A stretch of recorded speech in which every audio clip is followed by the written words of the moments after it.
Introduction: The Open Door Syndrome. Imagine that you decide to build the most perfect sanctuary that the human mind can conceive. You buy the highest and most fertile land in the valley. You hire the best architects in the world. You bring white marble from the quarries of Italy, ancient cedar wood for the ceilings, and sheets of pure gold to coat the columns.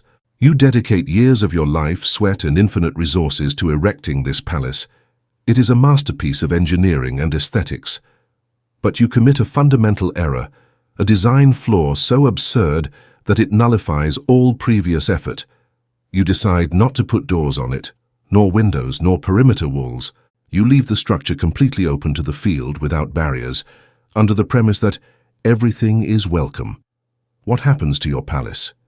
It stops being a palace and becomes an inhabited ruin. The animals of the forest enter and soil the silk carpets. Thieves enter and take the gold candlesticks. The freezing wind enters and puts out the fire of your home. The deafening noise of the street enters and does not let you think, nor sleep, nor reign. You do not live in a home. You live in the elements, simply sheltered by an expensive roof that you cannot enjoy. Your sanctuary has become a public hallway. This is the exact metaphor for your current life. Since you were born, society has conditioned you with the open door syndrome. They have taught you that being a good person means being accessible 24 hours a day. They told you that generosity is letting anyone enter, voice an opinion, ask and take whatever they want. They made you believe that setting boundaries is an act of selfishness and that saying no is an unforgivable offense. They have lied to you, and that lie is the cause of your spiritual exhaustion. In the sacred architecture of the universe, a space is not defined by what it contains but by its boundaries. A glass cup can only contain the most precious wine because the glass says no to the air. The glass delimits a sacred space where the liquid can exist and preserve its form. If you break the glass, if you remove the boundary under the excuse of total openness, the wine spills, mixes with the earth, and loses all its value. No is the glass of the cup. No is the wall of the citadel. No is the skin that separates your vital organs from the outside world so that you do not die of a massive infection. If you are not capable of closing the door to what harms you, to what distracts you, to what drains you, you will never have enough internal pressure. Without that pressure, you cannot build anything worthwhile. A river without a bed is a swamp. A mind without filters is a landfill. This book is not a manual on manners or social assertiveness. It is a treatise on existential architecture. We are going to teach you to build the doors of your temple. We are going to reclaim your divine right, to define your reality through the power of sacred negation. Because only when you are capable of closing the door to the mediocrity of the world can you be left alone with the greatness that dwells within you. Welcome to the reconstruction of your boundaries. Chapter 1. Reverse Sculpture. Creating is removing, existential obesity and the chisel of negation. We live in the era of existential obesity. Everywhere you look, you see accumulation. The modern human mind has been infected with the pathological belief that growth is synonymous with addition. We have been taught that to be more, we have to have more. We want more money. We want more friends. We want more knowledge, more degrees, more experiences, more followers, more clothes in the closet, and more apps on the phone. We see our life as an empty and dark warehouse that terrifies us, and we spend decades running like mad trying to fill it with objects and noise to feel complete. You think you are missing something. That is the fundamental lie that keeps you small. You wake up in the morning and think, I need to learn a new skill to be successful. I need to find my better half to be happy. I need to buy that house to feel secure. You operate under the premise of lack. You believe you are a blank canvas that needs external paint, or an empty cup that needs to be filled by the world. But the metaphysics of high universal architecture operates under a diametrically opposite law, a law that the great masters and creators of empires have known since the beginning of time but remains hidden. The law of reverse sculpture. Perfection is not reached when there is nothing more to add, but when there is nothing more to take away. You are not an empty warehouse. You are a solid, dense, and millionaire block of marble that contains, in its exact geometric center, the most impressive masterpiece that has ever existed. The king, the genius, the millionaire, and the perfect lover are already there. They already exist within the stone. They are trapped, suffocated, and hidden under tons of geological rubble that you yourself have accepted to carry. Your job in this life is not to build the David. Your job is to take the chisel of no and strike, the myth of addition. Imagine a man who wants to run faster. The logic of addition would tell him, put on more clothes, carry more weights on your back, buy more expensive shoes, carry more equipment. The result is a slow, heavy, sweaty, and exhausted man who can barely move. The logic of subtraction would tell him, take off that backpack full of stones, take off those heavy clothes, lose the extra fat, shave the wind resistance. Suddenly, without adding extra energy, the man flies. Your life is full of invisible backpacks. We carry the weight of our parents' expectations. We carry the backpack of childhood friendships that no longer have anything to do with us. But we maintain out of guilt. We carry eating habits that poison us, social commitments that bore us, and debts we contracted to impress people we don't care about. You are a giant buried under your own garbage. And then you wonder why you cannot manifest your desires. You wonder why the law of attraction does not work for you. But I'm visualizing, I'm making affirmations, you scream. You are trying to paint over a moldy wall. You are trying to put a Ferrari engine in a garbage truck that has the handbrake on. As long as you don't remove the dead weight, gravity will keep you glued to the ground. Real creation, the kind that alters physical reality, is an act of cleaning, not accumulation. The parable of the master and the king. To understand the necessary brutality of this process, we must travel mentally to an ancient time, where stone was the language of the gods. It is told that in a city of marble and sun, a vain but visionary king decided he wanted to leave an eternal legacy. He summoned the supreme sculptor, an old man with steel eyes. The king led the sculptor to the royal quarry and pointed to an immense block of granite, a mountain of raw, grey, dirty and deformed rock that had been rejected by other artists for being too hard and difficult to work. "Master," said the king, "within this horrible rock I want you to find an angel. I want an angel of victory with wings spread, a sword in hand and an expression of absolute peace. I want it to be so real that my enemies feel fear and my subjects feel hope." The sculptor nodded in silence, touched the cold, rough stone, and said, "The angel is already here, Majesty. I can hear its heartbeat. It only needs air." For 2 years the sculptor worked alone. The rhythmic, almost hypnotic sound of the hammer hitting the chisel was heard. Clock, clock, clock. Tons of dust covered the ground. Large chunks of granite were violently torn away and fell to the floor with a crash. People passed by and said, "He is destroying the rock. There is less and less left." At the end of the 2nd year, the king returned. The sculptor, covered in white dust like a ghost, pulled back the tarp. The king fell to his knees. Before him stood the angel of victory. It was perfect. The veins in its hands seemed to throb. The feathers of its wings had a texture so soft that the eye deceived the touch. The expression on its face was of a divinity so pure that the king wept. "It's a miracle," so cried the king. "How did you know what stone to bring to make these wings? How did you know what material to add to create this sword?" The sculptor, with the serenity of one who knows the truth of the universe, responded, "Majesty, you are confused. I did not bring anything. I did not add a single gram of material to this work.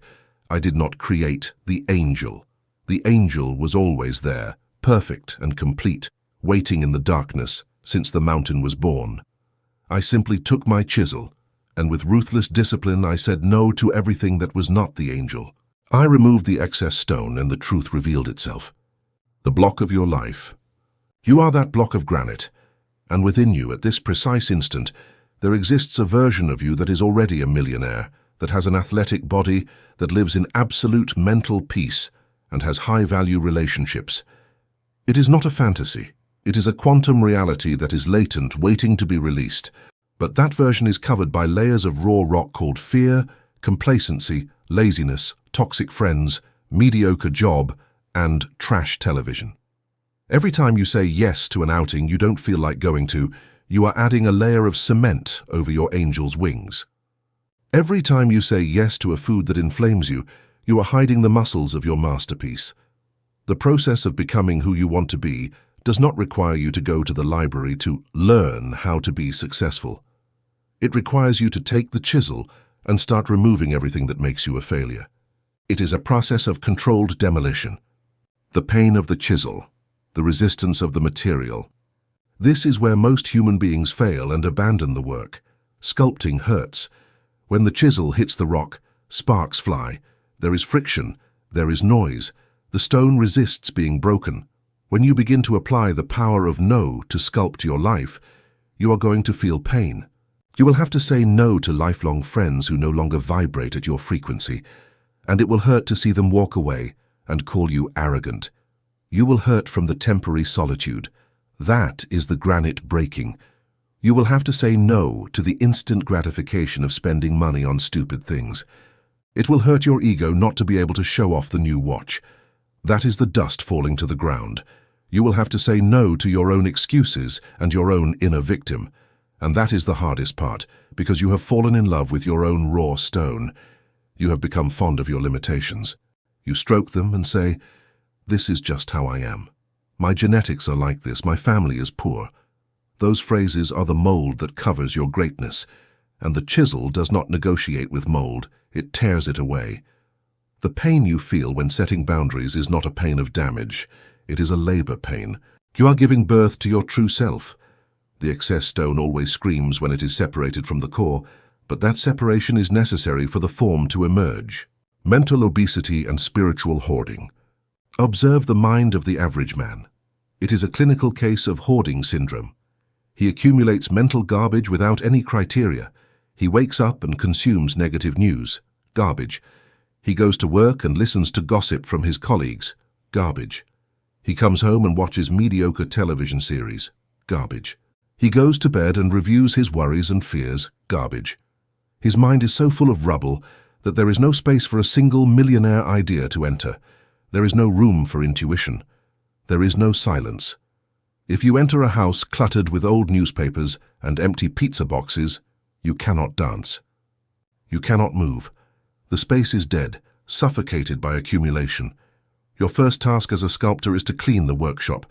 You have to start saying no to irrelevant information. You have to become ignorant of everything that does not help you sculpt your angel. Did you hear what happened in politics? No, and I'm not interested. Chisel strike, block of stone to the floor. Did you see the drama of that celebrity? No, chisel strike. Do you want to come criticize the boss? No, chisel strike. Every refusal frees up mental space. And in that empty space, suddenly, the voice of your intuition begins to resonate with clarity. Creativity flourishes. The energy you used to hold up the garbage, you now use to polish the details of your masterpiece. The fear of the void, the temptation to fill. When you start removing what is in excess, you will encounter a terrifying phenomenon, the void. You stop going out with mediocre friends and suddenly Friday night arrives and you are alone in your house. There is silence. There are no plans. You stop spending on nonsense and see money in the account, but you don't feel the euphoria of compulsive buying. There is calm. The human ego is terrified of the void. The mind, accustomed to the noise of raw stone, panics when it sees free space. It will scream at you, "Quick, call someone, turn on the TV, buy something. Fill this silence because I feel alone." If you yield to that fear, you will drop the chisel and glue the rubble back onto your statue. You will go back to being a deformed block. The master sculptor knows that the void is not nothingness. The void is the space where the angel breathes. You have to learn to hold the void without trying to fill it. You have to sit in that Friday night solitude and feel comfortable with it. You have to look at that space in your schedule and not run to fill it with empty commitments. That void is the mold where your new reality will be poured. If you fill it with straw too soon, there will be no room for gold when it arrives. Saying no is creating a vacuum, and the vacuum in quantum physics is the state of highest pure potentiality, the elegance of subtraction. Observe the people you truly admire. Observe the great leaders, the style icons, the sages. What do they have in common? Simplicity, elegance, focus. Steve Jobs wore the same clothes always. He said no to the trivial decision of what to wear. Zen monks live in empty rooms. They say no to visual distraction. Elite athletes have boring and repetitive routines. They say no to useless variety. Elegance is the art of subtraction. A sentence is perfect, not when it has many bombastic words, but when there are no words left over. A design is perfect when every line has a purpose. A life is perfect when every activity, every relationship, and every object has an absolute yes behind it. If your life feels chaotic, overwhelming, and heavy, it is because it lacks subtraction. It is because you have been a terrible sculptor who has allowed anyone to throw cement over your work. Identifying the rubble, the chisel test. How do you know which part of your life is the angel and which part is the excess stone? Sometimes they are so stuck together that it is difficult to distinguish them. There is an infallible test, the chisel test. Before any element of your life, ask yourself this binary and brutal question. If this were not already in my life, would I pay the full price to let it in today? If you have a partner you always fight with, ask yourself, if I were single today and met this person exactly as they are now, would I fight to win them over? If the answer is no or I don't know, then that relationship is rubble. If you have an employee who causes you problems, ask yourself, if this employee came today to ask for a job for the first time, knowing what I know, would I hire them? If the answer is no, it is rubble. Fire them. If you have an object in your house you don't use, ask yourself, if I saw this in a store today, would I buy it? If the answer is no, throw it away or give it away. Inertia is the force that keeps the stone glued to the statue. We keep things simply because they were already there. The chisel test breaks the inertia. It forces you to re-choose your life in the present tense. If it's not an absolute yes, it's a no. There are no maybes in sculpture. A maybe is a weak strike that dents the stone but doesn't remove it, leaving an ugly mark. The responsibility of the artist. At the end of the day, no one else has the chisel. Your parents gave you the block of stone, but you are the one who has the hammer now. You can no longer blame the quarry for the shape of your statue. If your life is ugly, it is because you have not sculpted. If your life is heavy, it is because you carry too much ballast. If your life has no shape, it is because you have not had the courage to define it. No is your tool of definition. It is the stroke that separates chaos from order. When you learn to love no, you stop seeing the refusal as something bad. You start seeing it as an act of love toward your masterpiece. You say no to dessert because you love your abs, your physical angel. You say no to the cheap party because you love your purpose, your financial angel. You say no to others' drama because you love your peace, your mental angel. Every external no is an internal yes. The moment to strike. Look around you. Look at your schedule. Look at your contact list. Look at your room. You are surrounded by excess granite. You are surrounded by things that hide your brilliance. Feel the weight of the hammer in your hand. Feel the cold edge of the chisel. You are afraid. It's normal. You are afraid that if you take away too much, nothing will be left. You are afraid to discover that maybe there was no angel inside. That is the fear of the ego. The ego identifies with the stone, not the figure. The ego believes it is its possessions, its friends, and its dramas. But your spirit knows the truth. Your spirit knows that you are indestructible, and that the only thing you can lose is what you never were. Lift the hammer. Choose a spot. One small thing you know is excess, a commitment, a bad habit, a subscription you don't use, and strike. Closer. Watch the piece of stone fall to the ground. Watch the dust rise. Do you feel that? Do you feel that sudden lightness in your chest? Do you feel how a little more light enters the crack you just opened? That is freedom. That is the beginning of your masterpiece. Do not stop. The angel is waiting for you, and only you can free it from the prison of your excesses. Sculpting is removing. Creating is destroying what does not serve. The power of no is the power to reveal God in matter. Chapter 2. The Denial of the Senses. Scientific faith, the tyranny of the eye and the compass in the storm. Since the day you were born, you were taught to blindly trust your 5 senses. They told you seeing is believing. They told you be realistic, look at the facts. They conditioned you to accept that what your eyes see, what your ears hear, and what your hands touch is the unmovable truth. They lied to you. Your senses do not show you the truth. Your senses show you the past. When you look at the stars in the night sky, you are not seeing the stars as they are now. You are seeing the light that left them thousands or millions of years ago. Some of those stars have already died or exploded. Your eyes lie to you about the present. They show you an echo. They show you a ghost. The same thing happens with your life. Your empty bank account, your loneliness, or your current problems are not your present. They are the dead light of your thoughts and assumptions from months or years ago.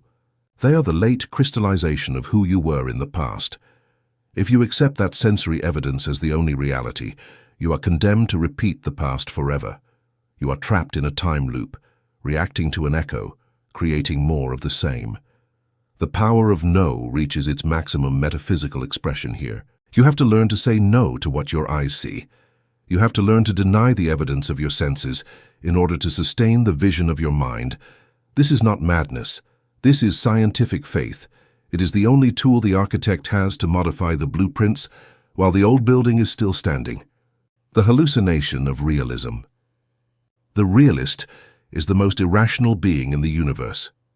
The realist looks at his bank account at zero and says, "I am poor. It is a fact." By accepting that fact, his mind prints that reality again in the quantum field. His emotion of poverty generates new circumstances of poverty. The realist thinks he is being objective, but in reality he is being a movie projector, repeating the same horror film over and over again because he does not dare to change the film roll. The architecture of reality works from the inside out. The physical world is a mirror. If you look in the mirror and see a smudge on your face, do you try to clean the mirror? Do you rub the glass frantically, hoping the smudge disappears from your reflection? That would be dementia. But that is exactly what 99% of humanity does. They try to change their circumstances by manipulating physical matter. To change the reflection, you have to ignore what you see in the mirror for a moment. You have to close your eyes, clean your real face, and then look again. The denial of the senses is the act of telling the mirror, "What you are showing me is false. It is a data error. It is old news. I deny this image. I deny." Scientific faith versus religious hope.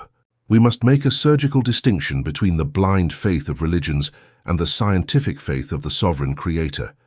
Religious faith is passive hope. It is looking at the disaster and begging, "I hope this changes someday. Please, God, help me." It is a victim's stance that awaits an external miracle. Scientific faith is a mechanical law. It is the active certainty that imagination creates reality.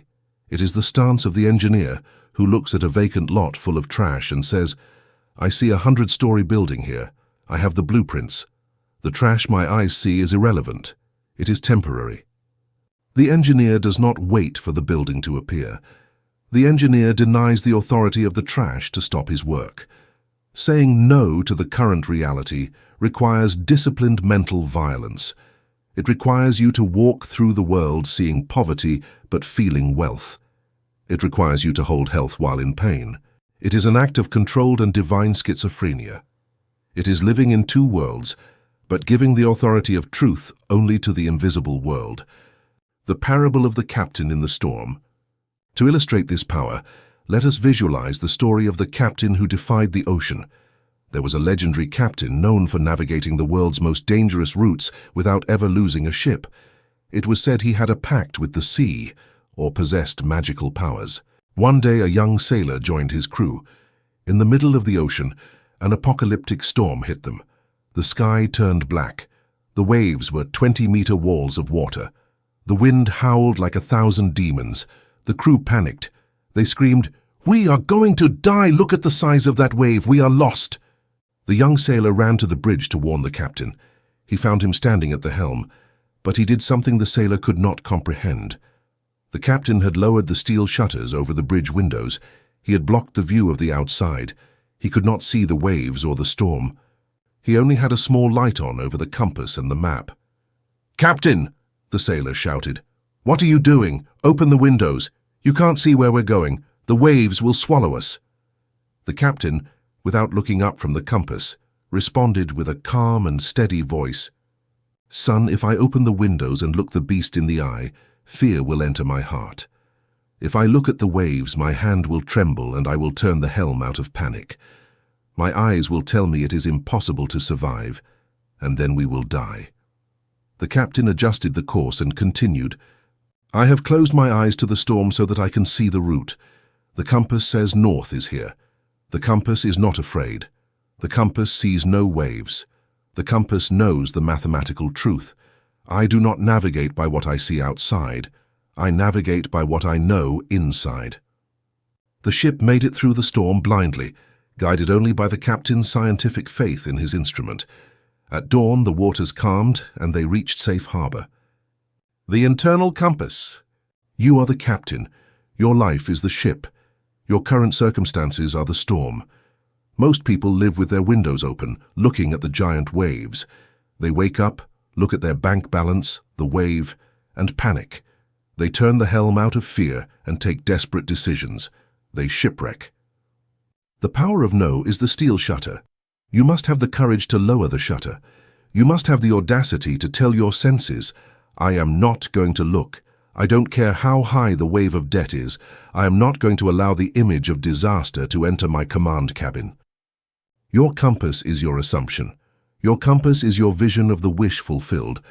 If your compass says, I am rich, but your eyes see unpaid bills, whom do you believe? The slave believes his eyes. The Creator believes the compass. The Creator says, this bill is real in the physical world, yes, but it is not truth, it is a residue. The truth is my wealth. And here the miracle occurs. When the captain refuses to react to the storm loses its power. Reality is forced to reorganize to match your compass. The fasting from evidence. To apply this, you need to undergo a strict diet, a sensory fast. We are intoxicated with reality. We consume reality from the moment we wake up. We look at the news, social media, and our problems. You have to start saying no to the intake of negative evidence. If you are sick, stop Googling your symptoms. Saying yes to searching for symptoms is saying no to health. Close the window.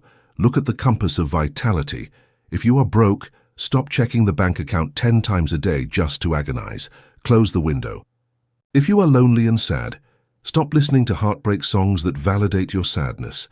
Stop talking to friends about how hard it is to find a partner. Close the damn window. Every time you pay attention to what you don't want, you are feeding it. Attention is food. Denial is hunger. The delay of the echo gestation. There is a technical secret you must know so as not to lose faith. The echo delay. When you shout into a canyon, the echo takes a few seconds to return. When you change the course of an ocean liner, the ship takes miles to turn completely due to inertia. When you apply the no to your senses and change your internal assumption, physical reality does not change instantly. There is a time lapse, a gestation period. During that time, you will still see the waves. You will still see the debt. This is the valley of death where the dreams of the weak die. The weak person says, I've been visualizing for 3 days, but I still have no money. This doesn't work. And he opens the window, looks at the wave, gets scared, and becomes poor again. The architect knows that reality has inertia. He knows what he sees today is the result of what he thought yesterday. When you persist in the denial of the senses, you are demonstrating mastery. You have to walk through the valley of the shadow of death and fear no evil. You have to ignore the delay. You have to say, I know my ship is turning, even if I don't see it on the horizon yet. The compass does not lie. The power of revision, editing the past. The denial of the senses does not only work for the present, it works for the past. Your senses tell you, yesterday you failed, yesterday you were humiliated, and your memory plays that tape over and over again. The power of no allows you to edit the tape. Neville Goddard called this the revision. It is the ability to go to your memory, look at the traumatic event and say, no, that did not happen that way. And in your imagination, you rewrite the scene. You visualize that you won. You repeat it until your nervous system accepts it as real. By doing this, you are saying no to the evidence of history. You are altering the frequency of the trauma. If you change the memory, you change the vibration you emit today. By denying the authority of past failure over you, you become free to triumph in the future. The no as an invisible shield. Imagine walking through the world with a transparent energy shield. The news arrives and crashes against the shield. Global economic crisis. You say, "No, in my world there is abundance." And the news bounces. It does not enter your system. A friend tells you, "You look tired, it seems like you're going to get sick." You say mentally, "No, I am pure vitality." And the comment bounces. You do not accept the suggestion. Your bank account shows red numbers. You say, "No, this is a temporary illusion." And the fear bounces. This shield is your selective capacity. You decide what enters your palace. If you accept everything your senses bring you, you are a garbage dump. If you filter with the power of no, you are a temple. The madness of the wise. At first, you will feel crazy. You will be sitting in your empty living room saying, "I am successful," while the world outside is falling apart. You will feel like an actor faking a role. Your logical mind will mock you. It will say, "Who are you trying to kid? Look at your reality." That is the moment of testing. That is the moment to grit your teeth, lower the steel shutter, and cling to the compass. Madness is doing the same thing and expecting different results. True sanity is daring to ignore the world in order to change it. All great inventors were called crazy. The Wright brothers said no to the law of gravity. Edison said no to the darkness. Ford said no to horses. They denied the evidence of their senses. They held a vision against all logic until reality surrendered and molded itself to their image. You have that same power. You don't need to be a genius, you just need to be stubborn. You need to be a denialist of mediocrity. Close your eyes. What you see outside is not real, it is the past. What you see inside is the only truth. Say no to the storm and keep sailing north. Chapter 3. The Leak in the Pond. Energy economics, the physics of pressure and the price of dispersion. You feel tired. It is not a physical tiredness that can be cured by sleeping 8 hours. It is a tiredness of the soul. You wake up in the morning and already feel that you are in the red. You have ambitions, you have dreams, you visualize your empire. But when the moment comes to execute, you feel like you have no gasoline. You drag yourself through the day. You drink coffee to fake vitality. You seek external motivation. You blame your diet. You blame the weather. You blame your age. You are wrong. You do not lack energy. You have an excess of dispersion. You are an energy millionaire who throws his fortune out the window every 5 minutes. Imagine that your spirit is an immense hydroelectric plant. For a dam to generate electricity, that invisible force that lights up cities and moves machines, it needs one fundamental thing: pressure. And to have pressure, the water must be contained. It must accumulate. The level must rise meter by meter against a solid concrete wall. It must rise until the weight of the water is so brutal that upon opening a small gate, the stream comes out with the violence necessary to turn the turbines of reality. You are not a solid dam. You are a sieve. Your containment wall is full of cracks. Thousands of small fissures where your vital water escapes day and night. One crack is the useless conversation with a neighbor you detest. Another crack is the social commitment you said yes to out of guilt. Another crack is the hour you spent arguing with a stranger on the internet. Another crack is the worry about what your parents will think. The water enters your system, yes. The universe provides you with vital energy every morning, but as it enters, it leaks. It spills out the sides. It gets lost in the mud. The level of your pond never rises. It is always at the minimum, barely covering the ground. There is no pressure. There is no weight. And without pressure, it doesn't matter how much you wish to move. Without pressure, the turbines of your life will remain rusted and motionless. This chapter is about energy economics. We are going to perform a forensic audit of your leaks. We are going to teach you that every no is a cement plug that seals a crack, and that only by sealing the pond can you accumulate the power to manifest miracles. The physics of pressure, voltage versus amperage. In electricity, you can have a lot of amperage, quantity of electrons, but if you don't have voltage, pressure, the electricity does not travel, it does not cross distances, it does not do work. In metaphysics, your intention is the amperage. You want to be rich, you want to be free, you have the intention. But your energetic integrity is the voltage. If you are dispersed, your voltage is 0. Observe the difference between a 100-watt light bulb and a 100-watt laser. The bulb emits light in all directions. It softly illuminates a room, but it has no strength. The light is scattered, diluted, it is harmless. The laser takes that same amount of energy, the same 100 watts, but says no to all directions except one. It concentrates all the light in a millimeter point. Absolute coherence.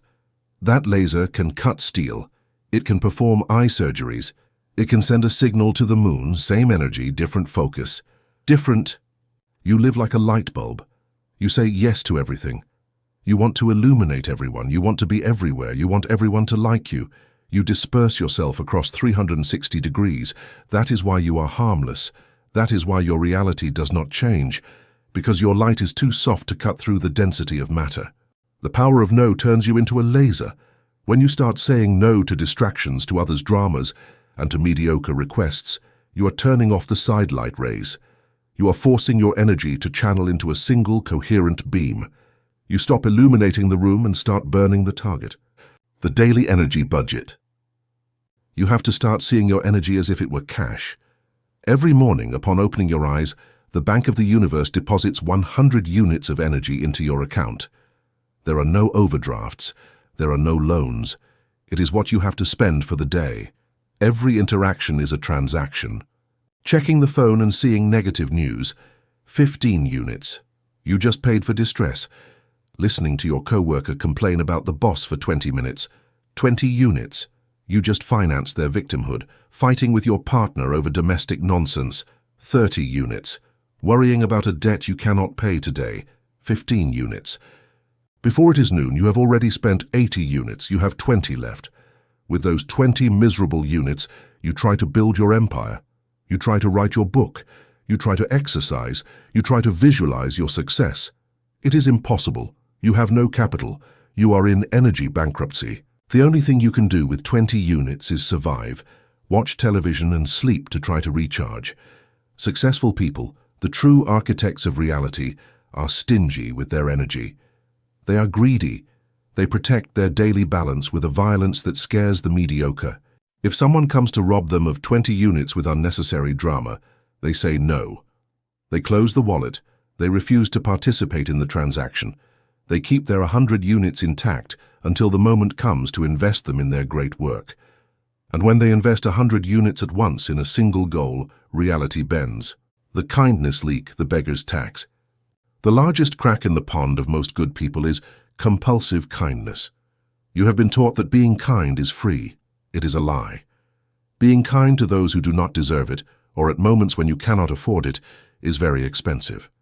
When someone asks you for a favor that you do not want to do, and you say yes just to avoid looking bad, you are paying a tax. You are taking water out of your pond to water someone else's garden, while your own flowers die of thirst. Analyze the mechanics of that false yes. Resentment. While you do the favor, you are angry. You are vibrating in frustration. That vibration poisons your remaining water. Exhaustion. You spend time and physical effort. Self-betrayal. Your subconscious records that the needs of others are more important than yours. You lower your status before yourself. That yes cost you a fortune. The sovereign creator understands that his first responsibility is to keep his pond full. Only when the pond overflows, only when the water is in excess and falls over the wall can it be shared. That is real generosity, giving from overflow, not from emptying. If you give what you lack, you destroy yourself. If you give what you have in excess, you multiply. But for there to be an excess, first you have to learn to close the gate and say no until the level rises. Hydraulic vampires, attention drainers. In your environment, there are black holes with legs. People whose energy structure is broken. They are bottomless pits. They cannot retain their own energy, so they need to steal it from others to feel alive. They are hydraulic vampires. You recognize them easily. They always have a problem, but never want a solution. They just want to be heard. They want your attention. They call you and keep you on the phone for an hour talking about themselves. They make you feel guilty if you are not available to them. After seeing them, you feel physically exhausted with a headache or depressed. Every time you say yes to a vampire, you are connecting a hose from your pond to theirs. By the principle of communicating vessels, your energy will flow toward them until both levels are equal. Since they are empty, they will drain you until you are dry. You will feel weak, they will feel better. They will tell you, "Oh, thank you, it did me so much good to talk to you." Of course it did, they just had your vitality for lunch. The no to vampires must be absolute. You cannot give them a little bit of blood. If you leave a crack open, the suction will be constant. You must put in a lead plug. "I can't talk now. I'm not going to discuss this topic with you. I'm not available." At first, the vampire will become furious. They will try to manipulate you. They will call you selfish. They will say you have changed. It is the natural reaction of the parasite when the host cuts the supply. Keep the plug in. The water level will rise. The digital leak, the dopamine hemorrhage. In the 21st century, the most dangerous crack is not a person. It is a screen. Your phone is an escape valve designed by behavioral engineers to keep your pond empty. Each notification is a pinprick in your dam. Ping. You look at the screen. Attention leak. Scroll. You watch a 15-second video. Focus leak. Like, you wait for validation. Sovereignty leak. You spend hours in a state of continuous partial attention. You are neither here nor there. Your energy is leaking in microdoses into the algorithm. At the end of the day, you feel like you did nothing, but you are exhausted. It is death by 1,000 cuts. The power of digital no is the discipline of airplane mode. It is the ability to say, for the next 4 hours, the outside world does not exist. I have no data input or output. I am a closed system. When you close the digital valve, internal pressure increases brutally.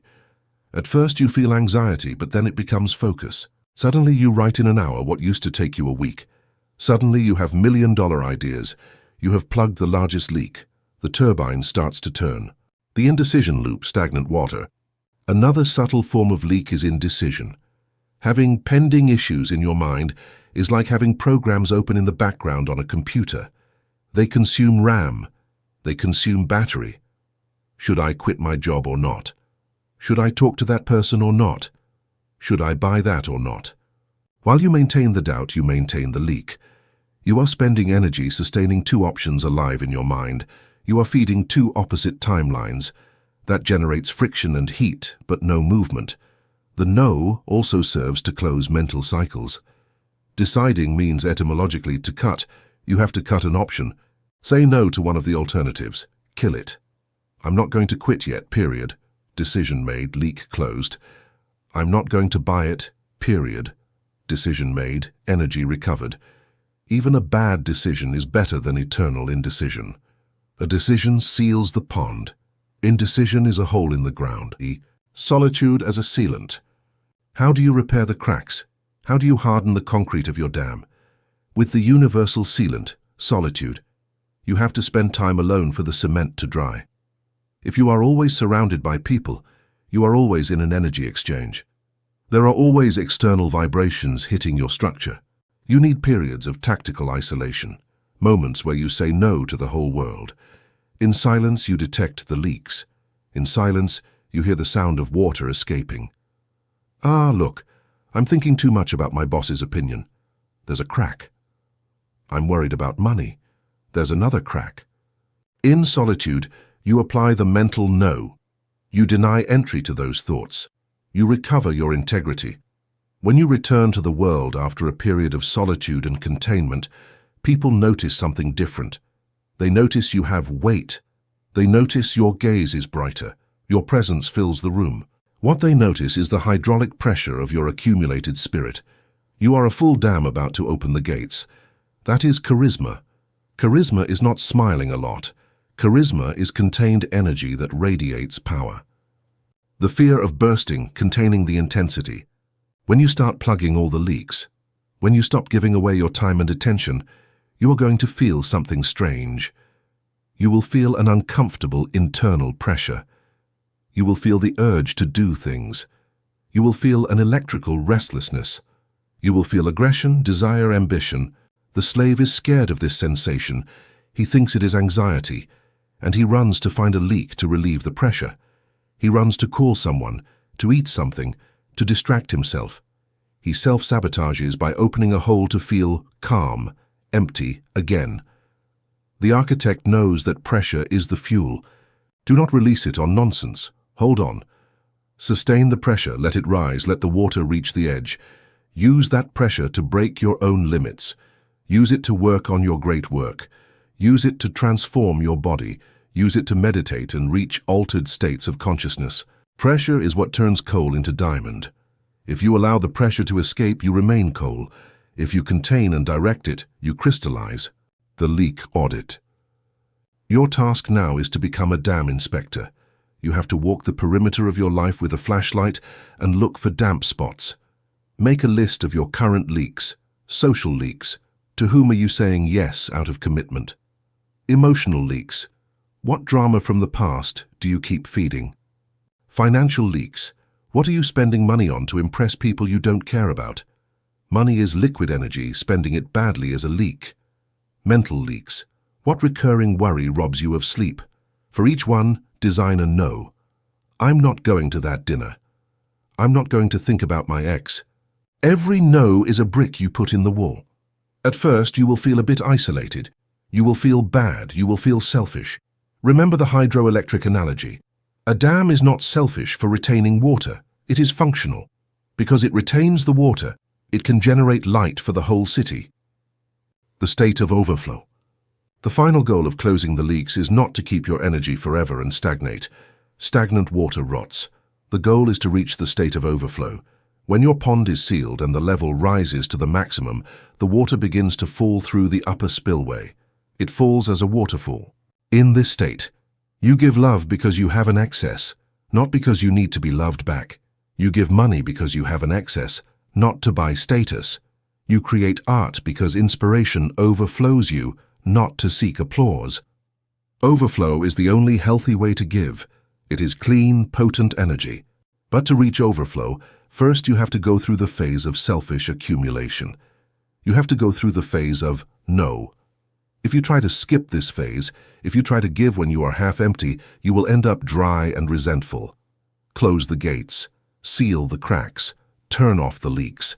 Say no to everything that does not fill you. Let the level rise, feel the pressure, and get ready, because when you open the main gate directed toward your purpose, the force of your flow will be unstoppable. Chapter 4: The Cruel Gardener. The law of the void, the terror of nothingness and the amputation of the good to receive the excellent. There is a spiritual disease that infects most human souls. It is a silent pathology, disguised as prudence, security, and common sense. It is the hoarder's syndrome. I am not just referring to people who fill their houses with old newspapers and cats. I am referring to you. I'm referring to your pathological inability to let go. You look at your life and you see it full of commitments, full of lukewarm relationships, full of clothes you don't wear, full of painful memories, full of fears, and full of noise. And in the midst of that overcrowding, you wonder, why doesn't abundance reach me? Why don't I find the love of my life? Why doesn't my business explode? The answer is elementary physics. Two bodies cannot occupy the same space at the same time. The universe is not stingy. The universe is efficient. It cannot hand you a new gift if your hands are busy clinging to old garbage. It cannot fill a cup that is already overflowing with stagnant water. For the new to enter, the old must die. For oxygen to enter, you must exhale carbon dioxide. If you try to inhale without releasing the old air, you suffocate. Today we are going to talk about the law of the void. To apply it, you are going to have to adopt the most ruthless and necessary archetype in nature, the cruel gardener. You will learn that pruning is not an act of hatred, but the most violent and necessary act of love that exists. You will learn that if you are not willing to cut the good branches, you will never see the excellent fruits. The parable of the barn, the straw and the gold. So that your logical mind understands the gravity of your current situation, let's visualize a story of ancient economy. Once upon a time, there was a poor farmer who had an immense, empty, and dark barn. The farmer was afraid of winter. He was afraid of scarcity. So he spent years filling his barn with dry straw. He filled every corner. He pressed the straw against the ceiling. He blocked the windows and doors with bales of dead grass. He felt safe. He looked at his barn and thought, at least I have something. It is full. There is no empty space to scare me. One day, a royal caravan passed through his lands. The king, who was traveling with them, had a problem with his wagons and needed to lighten the load urgently to cross an unstable bridge. The king sent for the farmer and said, "I need to store my cargo in your barn until I return in spring. If you allow me to use your space, I will give you half of what you store. They are bars of pure gold, silks from the east, and invaluable spices." The farmer felt his heart leap out of his chest. It was the opportunity of a lifetime. He would be rich. He ran toward his barn to open the doors, but upon opening them, he was met with a solid wall of old, damp and stinking straw. "Quick!" shouted the king. "We are in a hurry. Make space!" The farmer began to pull at the straw with his hands, desperate. But there was so much, it was so compacted by years of fear and accumulation, that he could barely take out a handful at a time. He couldn't empty it in time. He needed days, weeks to clean that garbage. The king looked at the scene, looked at the clock, and shook his head. "You have no room for my gold, good man. Your barn has already chosen its contents." The caravan departed, and the farmer was left crying, hugging his rotten straw, being the owner of a warehouse full of nothing. He lost infinite wealth simply because he did not have the courage to maintain the void. Your life is full of straw. You are that farmer. Your straw is those childhood friendships with which you no longer have anything in common, but that you maintain for old times' sake. Your straw is that job you hate, but that pays the bills and gives you security. Your straw is the traumas you repeat as identity stories. Your straw is the broken objects in your house that you keep just in case. You are so terrified of the void, so scared of feeling loneliness or uncertainty, that you have filled every crack of your existence with mediocrity. And now you ask for gold. You ask for a movie-like love. You ask for financial freedom. Where on earth is the universe going to put that? There is no room. Your schedule is full, your mind is occupied, your house is cluttered, your energy is compromised. The universe, which operates by the law of the void, looks at your life, sees that it is complete even if it's garbage, and moves on. Physics does not allow two objects to occupy the same place. Until you take out the straw, the gold cannot enter. The archetype of the cruel gardener. Here enters your new identity. Imagine a prize-winning rosebush, a rosebush that gives giant, fragrant, and perfect flowers. To achieve that, the gardener has to be a butcher. In spring, the rosebush begins to shoot branches everywhere. Hundreds of green shoots, full of life, full of potential. A novice and sentimental gardener would say, "Oh, what pretty shoots, I won't cut them." Poor things, they have a right to live. The more branches, the better, right? The result of that kindness is a chaotic, weak, and sick bush. The energy of the root is dispersed among 1,000 small branches. The roses come out tiny, scentless, and die quickly. The cruel gardener enters with sharp pruning shears. He looks at the bush. He identifies the main branches, the strongest ones, and then he begins the massacre. He cuts the dead branches, obviously. But then he does something that horrifies the novice. He cuts the good branches. He cuts branches that have green leaves. He cuts shoots that promised flowers. He cuts everything that is not excellent. He cuts everything that steals energy from the main branch. The bush seems to be left naked. It looks like an aggression. But thanks to that cruelty, all the raw sap is concentrated. All the strength of the earth is violently channeled toward the few branches that remained, and those branches explode in a spectacular, dense, and magnificent flowering. You have been a cowardly gardener. You have let all the branches grow. That is why your life is a tangled and mediocre bush. You have to grab the shears. You have to become the cruel gardener of your own existence. The pruning of relationships, necessary amputation. The most difficult and painful area to prune is the human one. You have people in your life who are dry branches, toxic, envious people who criticize you or drain you. Those are easy to identify. If you haven't cut them already, it's out of pure lack of respect for yourself.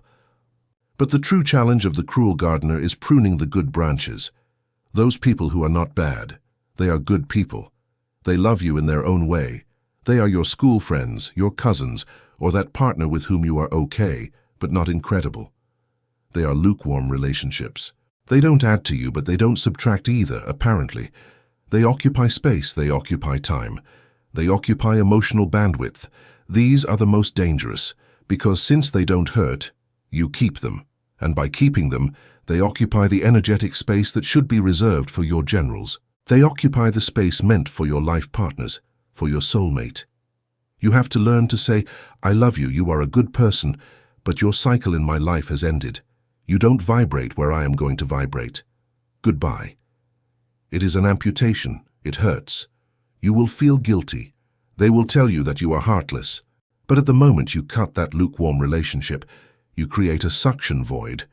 You create a hole in reality, and the universe, which detests the void, will rush to fill it with someone who matches your new frequency. You cannot meet kings if your table is full of nice commoners. Material pruning, the energy of objects. Your physical objects are not inert matter. They are frozen energy. Everything you possess is tied to your psyche by an invisible thread of attention. Your house is a map of your mind. If you open your closet and it is full of old, ugly, broken clothes, you are telling the universe, "I identify with my past. I identify with scarcity. I don't believe I will have new clothes, so I keep these rags." The cruel gardener enters his house with industrial black trash bags. He opens the drawers. "Have I used this in the last year?" "No," to the trash. "Does this make me feel like a millionaire when I wear it?" "No," to the trash. "Was this gift given to me by someone who betrayed me?" "Yes," to the trash and burned. Do not give away what is broken. Throw it away. Break it. The physical act of throwing things away is a powerful psychomagic ritual. You are releasing trapped energy. When you leave empty shelves, empty drawers, and empty hangers, you are sending a brutal radio signal to the cosmos. I am ready. I have space. I have receiving capacity. Send me the new. I have seen people who receive unexpected checks or romantic encounters in less than 48 hours after cleaning. It is not magic, it is fluid physics. You unclog the pipe. The terror of the void, horror vacui. When you execute the pruning, you will face the final enemy, the silence. You have cut the lukewarm relationships. You have thrown out the garbage. You have resigned from commitments. And suddenly, nothing happens. The phone doesn't ring. The house is empty. No one looks for you. This is the critical moment. It is the dead zone.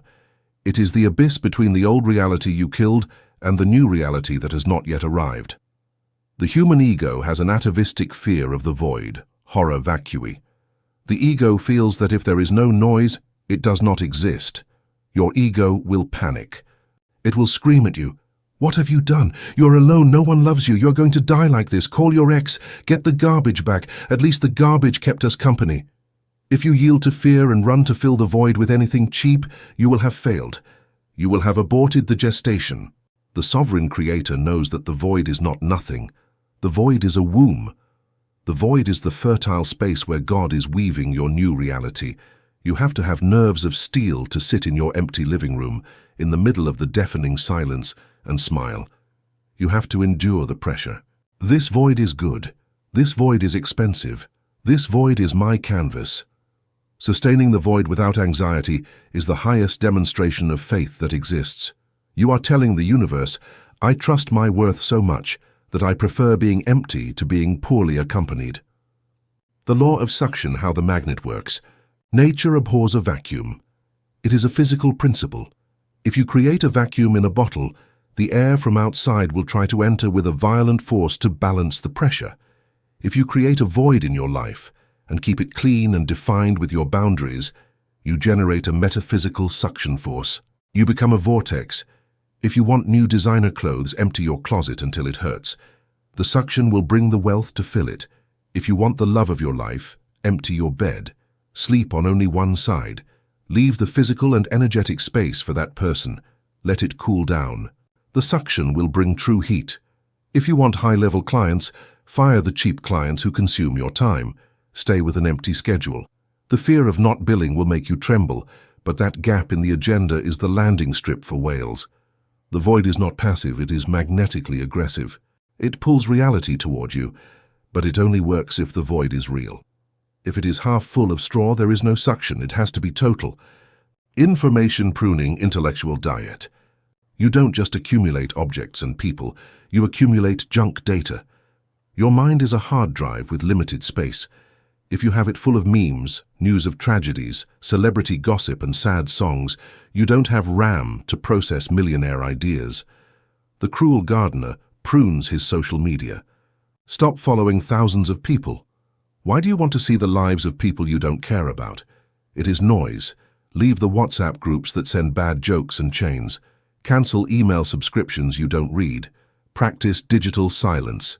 When your mind stops processing external garbage, it processes wisdom. The best ideas and divine inspirations can only be heard when the background noise is turned off. Boredom is vital.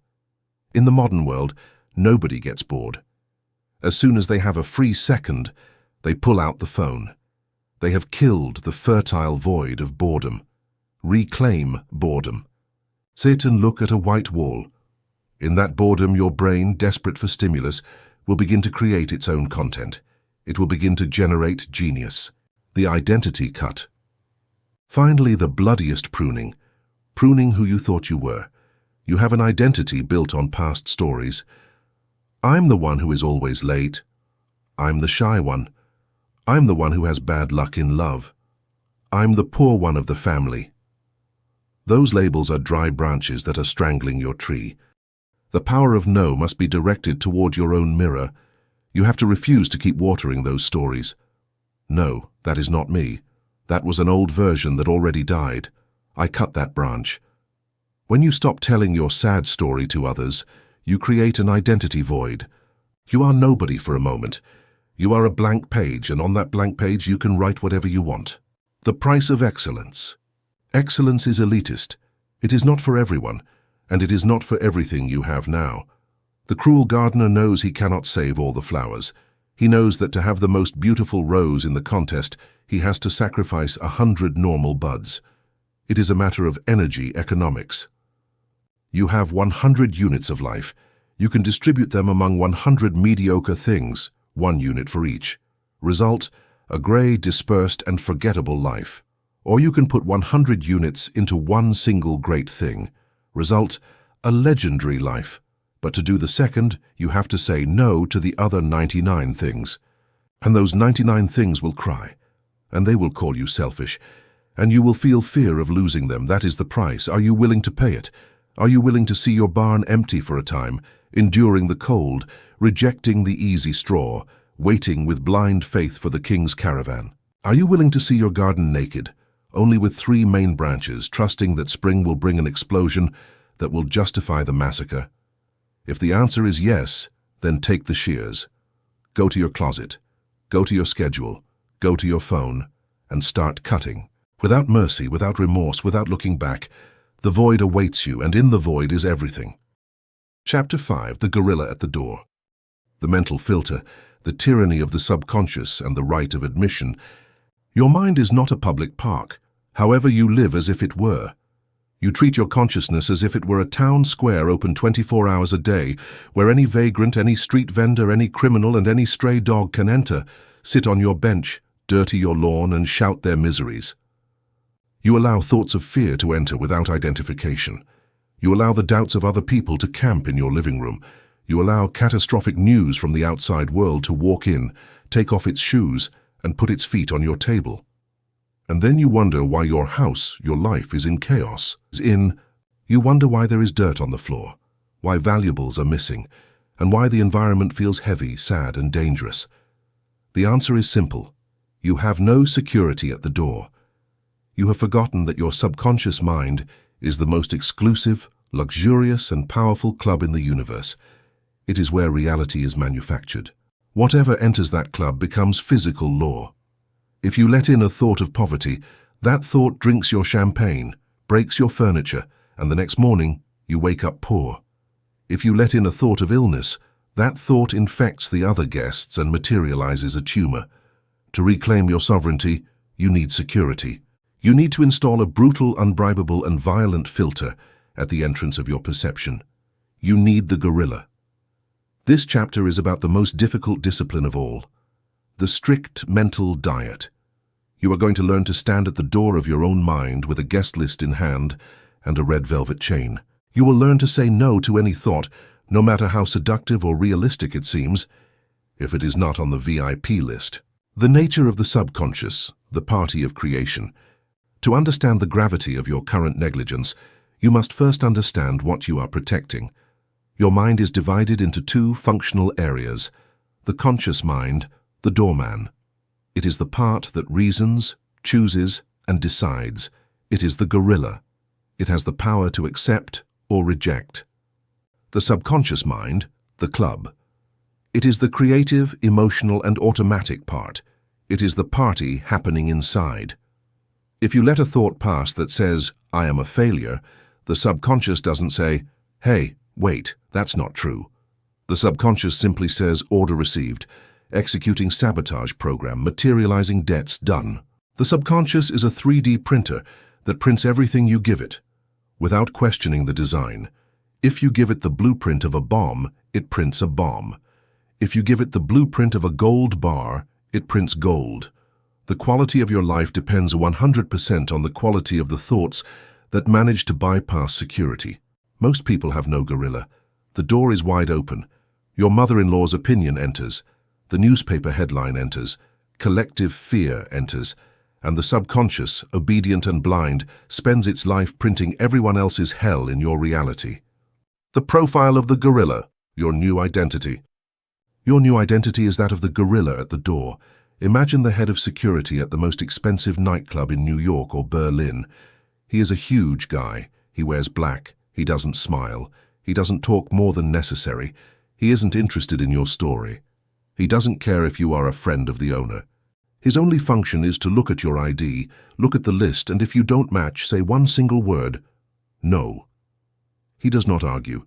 He doesn't explain why you can't enter. He simply blocks your path with his massive body. If you insist, he removes you by force. You have to develop that same attitude with your own thoughts. You are sitting at work and suddenly an intrusive thought arrives.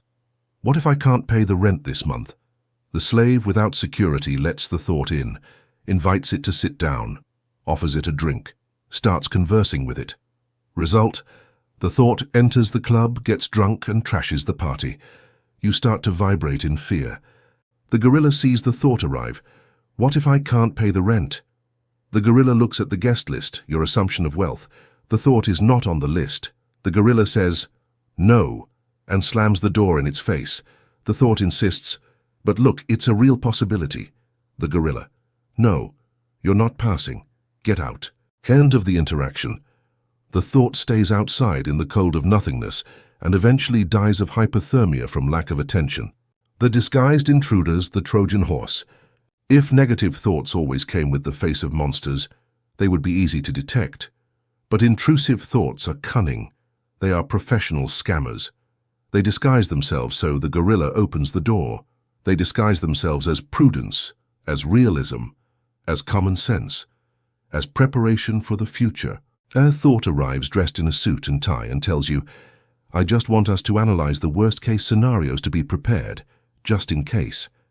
Seems like a respectable guest, right? Like a financial advisor. It's a trap. It is anxiety disguised as planning. If the gorilla lets it in, once inside the club, that advisor takes off the mask, pulls out a shotgun, and starts firing panic at everyone present. It makes you visualize catastrophe so vividly that your subconscious believes it is happening right now. The gorilla must be paranoid. It must check the pockets of all thoughts. Faced with any prudent suggestion that hides a seed of fear, the gorilla must ask, "Is this thought coming to build my empire or to protect my fears?" If the answer is fear, the gorilla applies the no. "I don't care that you seem logical. You're not welcome. Out." The technique of the dry no. Many metaphysics practitioners make the mistake of arguing with their negative thoughts. They try to convince the intruder to leave using logic or soft positive affirmations. "Please go away, bad thought. I am light. I am love." That is weakness. By arguing with the thought, you are recognizing its existence. You are giving it energy. You are fighting it at the door, rolling on the ground. Even if you win, you've already dirtied your suit. The gorilla does not fight. The gorilla blocks. The correct technique is the dry no. It is an immediate and brutal cut of attention. It is like hanging up the phone in the middle of a sentence. When doubt arises, you don't analyze it. You don't investigate where it comes from. You simply decapitate it at the threshold. I am ugly. No, and you immediately shift focus. This will go wrong. No, and you visualize success. The speed is the key. A negative thought has a shelf life of a few seconds before it starts generating a chemical emotion in your body. If you cut it at second 1, it has no power. If you let it talk for 10 seconds, it has already injected the poison. The no must be faster than the emotion. The VIP list, your master assumption. For the gorilla to know who enters and who doesn't, it needs a clear list. It cannot guess. That list is your master assumption or your ideal self-concept. You must define who you are and what you accept as truth in your universe. Write the rules of the club. In this club, I am a millionaire. In this club, I am healthy. In this club, I am loved and respected. In this club, everything always works in my favor. That is the law. Any thought that contradicts these 4 points is, by definition, an illegal intruder.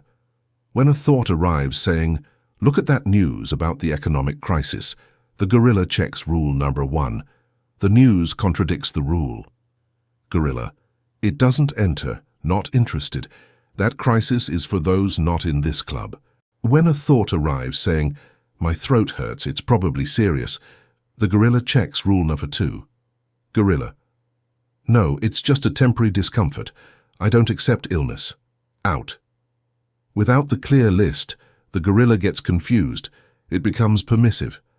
The clarity of your definition is the strength of your security. The right of admission reserved.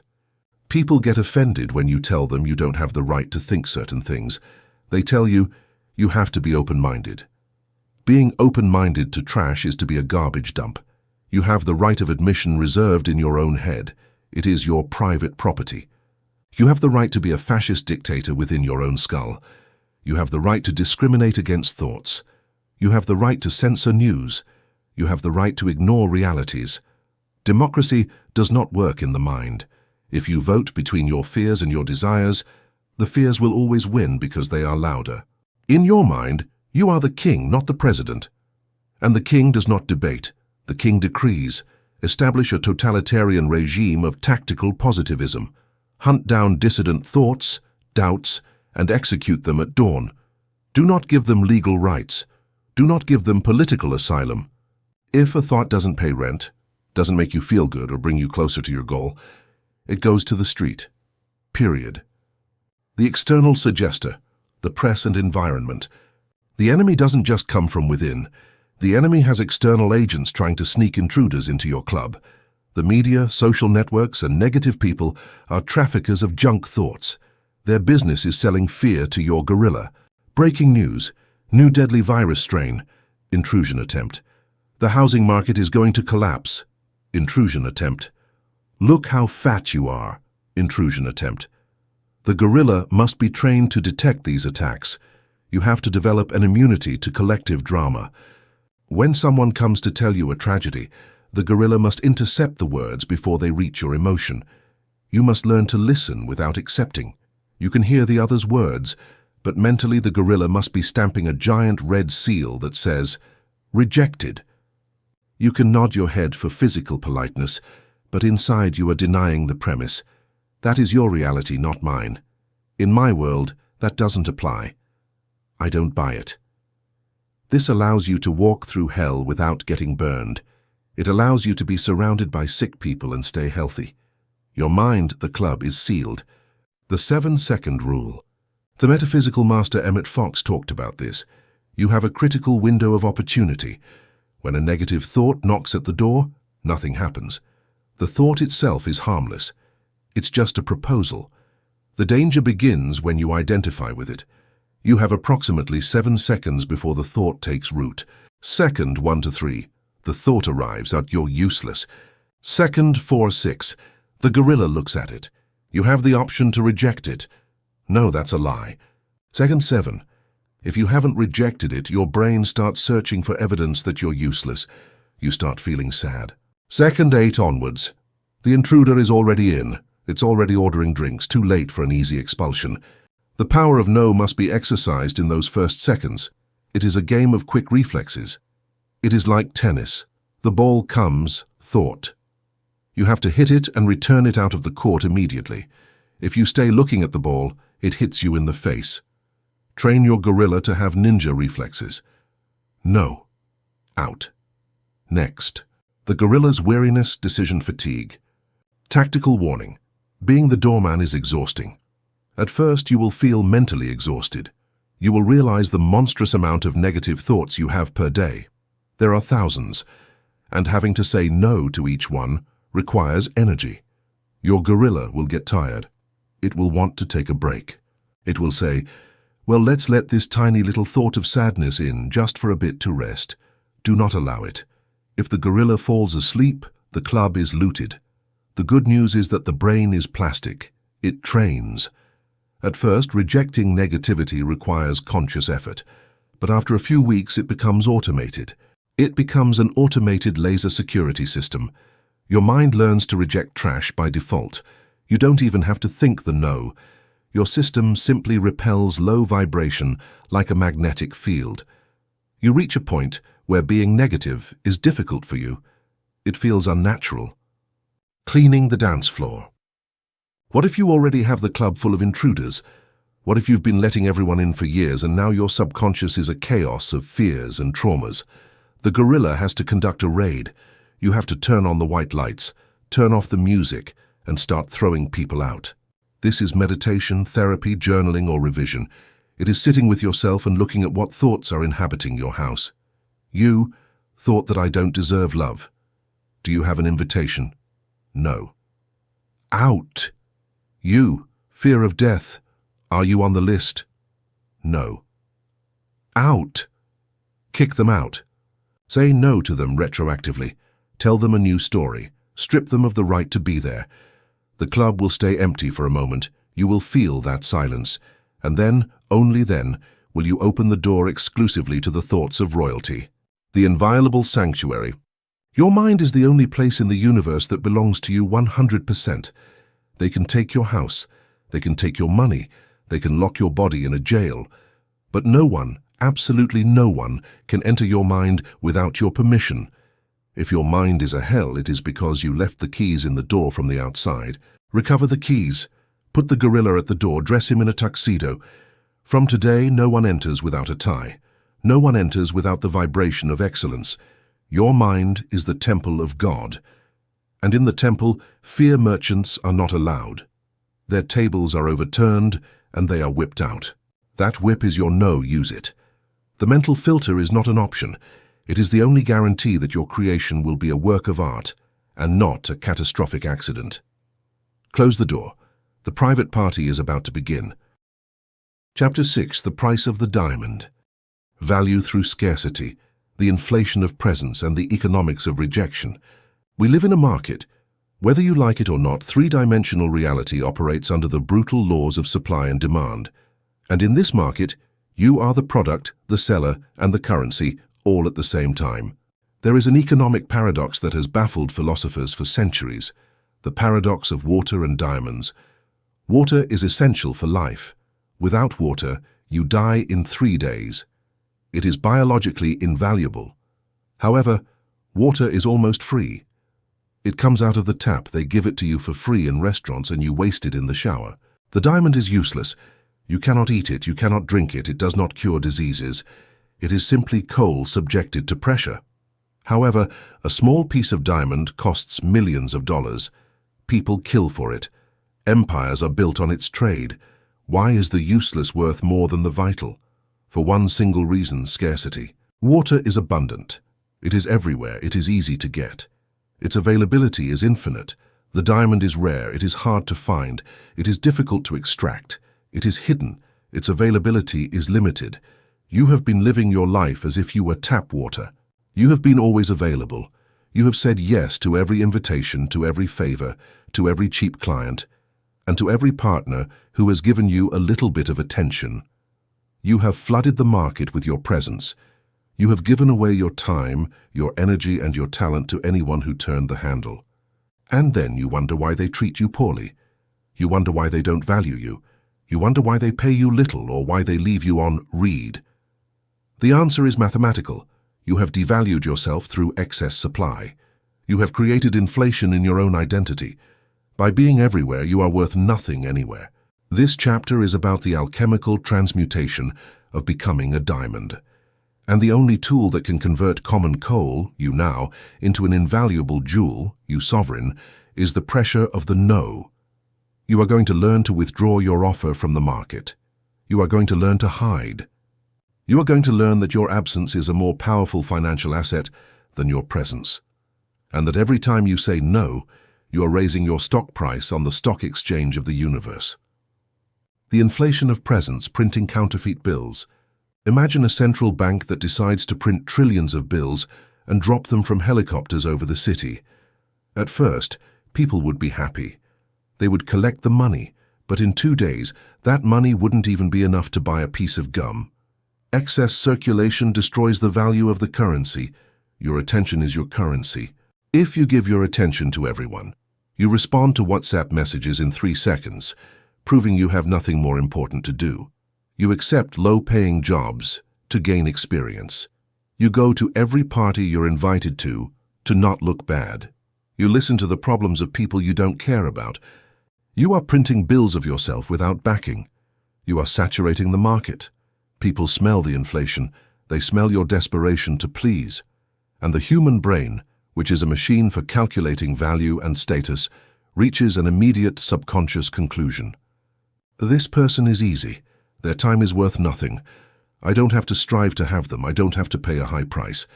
I can treat them however I want because they will always be there, like tap water. The easy yes is the mark of the beggar. The beggar accepts any coin thrown at them. The beggar has no standards. The sovereign creator operates like a strong currency. The sovereign restricts the issuance of their currency. They keep their attention scarce, and by market law, when supply goes down and demand remains, the price shoots into the stratosphere. The parable of the silk merchant. To illustrate how the no creates wealth, let's observe the wisdom of the ancient bazaars. In an Oriental market, there were 2 silk merchants. Both bought the same fabric from the same supplier, with the same exquisite quality. The first merchant, eager to sell, put all his merchandise at the entrance of the shop. He shouted to the 4 winds, "Cheap silk, best quality, come, I have plenty, I give discounts." People passed by, touched the fabric with dirty hands, haggled for ridiculous prices, and often left without buying. They thought that if he was so desperate to sell, the fabric must have some defect. The second merchant was different. His shop was dark and silent. At the entrance there was nothing, only a guard. When a client entered and asked for silk, the merchant looked him up and down and said, "I don't know if I have what you're looking for. My silk is very special and I don't show it to just anyone." The client, intrigued and offended in his ego, insisted, "I have money. Show me." The merchant said, "No, not today. Come back tomorrow." The client left furious, but that night he couldn't sleep thinking about the forbidden silk. The next day he returned, humbler, more anxious. The merchant made him wait. Finally, he took out a single roll of silk from a locked chest, showed it for a second, and stated an astronomical price.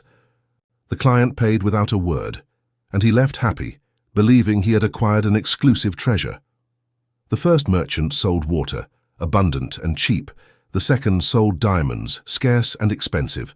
The merchandise was the same. The difference was the no, the luxury of rejection, the velvet rope. Why do the most exclusive nightclubs put a velvet rope at the door and leave people waiting outside in the cold, even when the place is half empty inside? It's not because of capacity, it's because of price psychology. The velvet rope is a physical no. It tells the world, you cannot enter simply because you want to. You have to be chosen, you have to wait, you have to suffer a little. That artificial rejection creates desire. The people inside feel special. I passed the filter. The people outside are dying to get in. You have to install a velvet rope in your life. If someone wants to go out with you, don't say yes immediately. Let me check my schedule, I'll let you know. Velvet rope. If a client wants to hire you, don't say yes, thanks, when do I start? I have a full schedule this month, but we could evaluate your project for next quarter if you meet the requirements. velvet rope. That small obstacle, that initial refusal, that friction, changes the power dynamic completely. You stop being the solicitor to become the selector. The no turns your life into the VIP club. The yes turns your life into the public square. The lie of the missed opportunity. The main fear that prevents you from applying scarcity is FOMO, fear of missing out. Your slave mind screams at you, if I say no to this cheap client, I'll lose the money and another won't come. If I say no to this date, they'll go with someone else and I'll be alone. This is the poverty mindset. You believe that opportunities are limited and that you have to grab any crumb that falls from the table. The metaphysics of the sovereign knows that the universe abhors a vacuum. When you reject a mediocre opportunity, you create a pressure hole in reality. You are telling the universe, I am too big for this. Send me something my size. And the universe, which always responds to your level of authority, has no choice but to send you a superior opportunity. By saying no to the small, you force the large to manifest.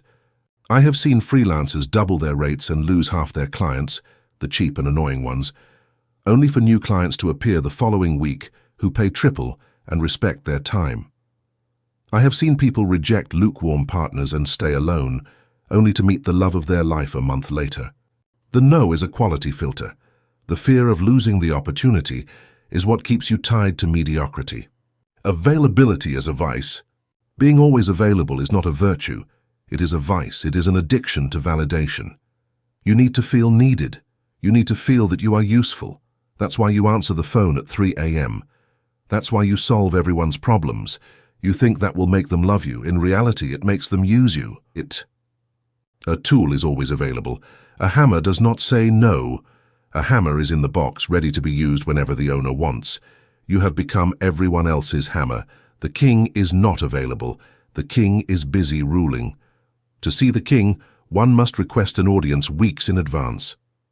You have to detox from availability. Put your phone on Do Not Disturb mode. Take hours to respond to non-urgent messages. Say no to last-minute plans. If they invite you the same day, the answer is no, even if you have nothing to do. Why? If you're free, because my time is respected.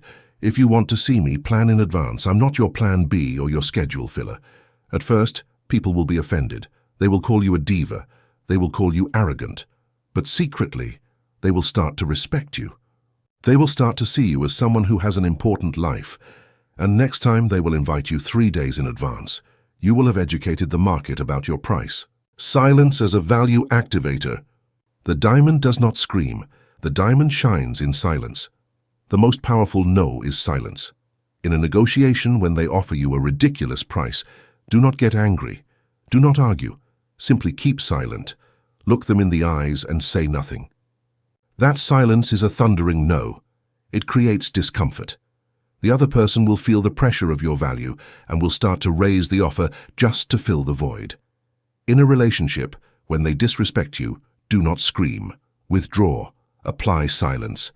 Your absence is the no. People value what is taken from them. If you are always there making noise, you are scenery. If you disappear, you are an event. The economy of sexual and creative energy.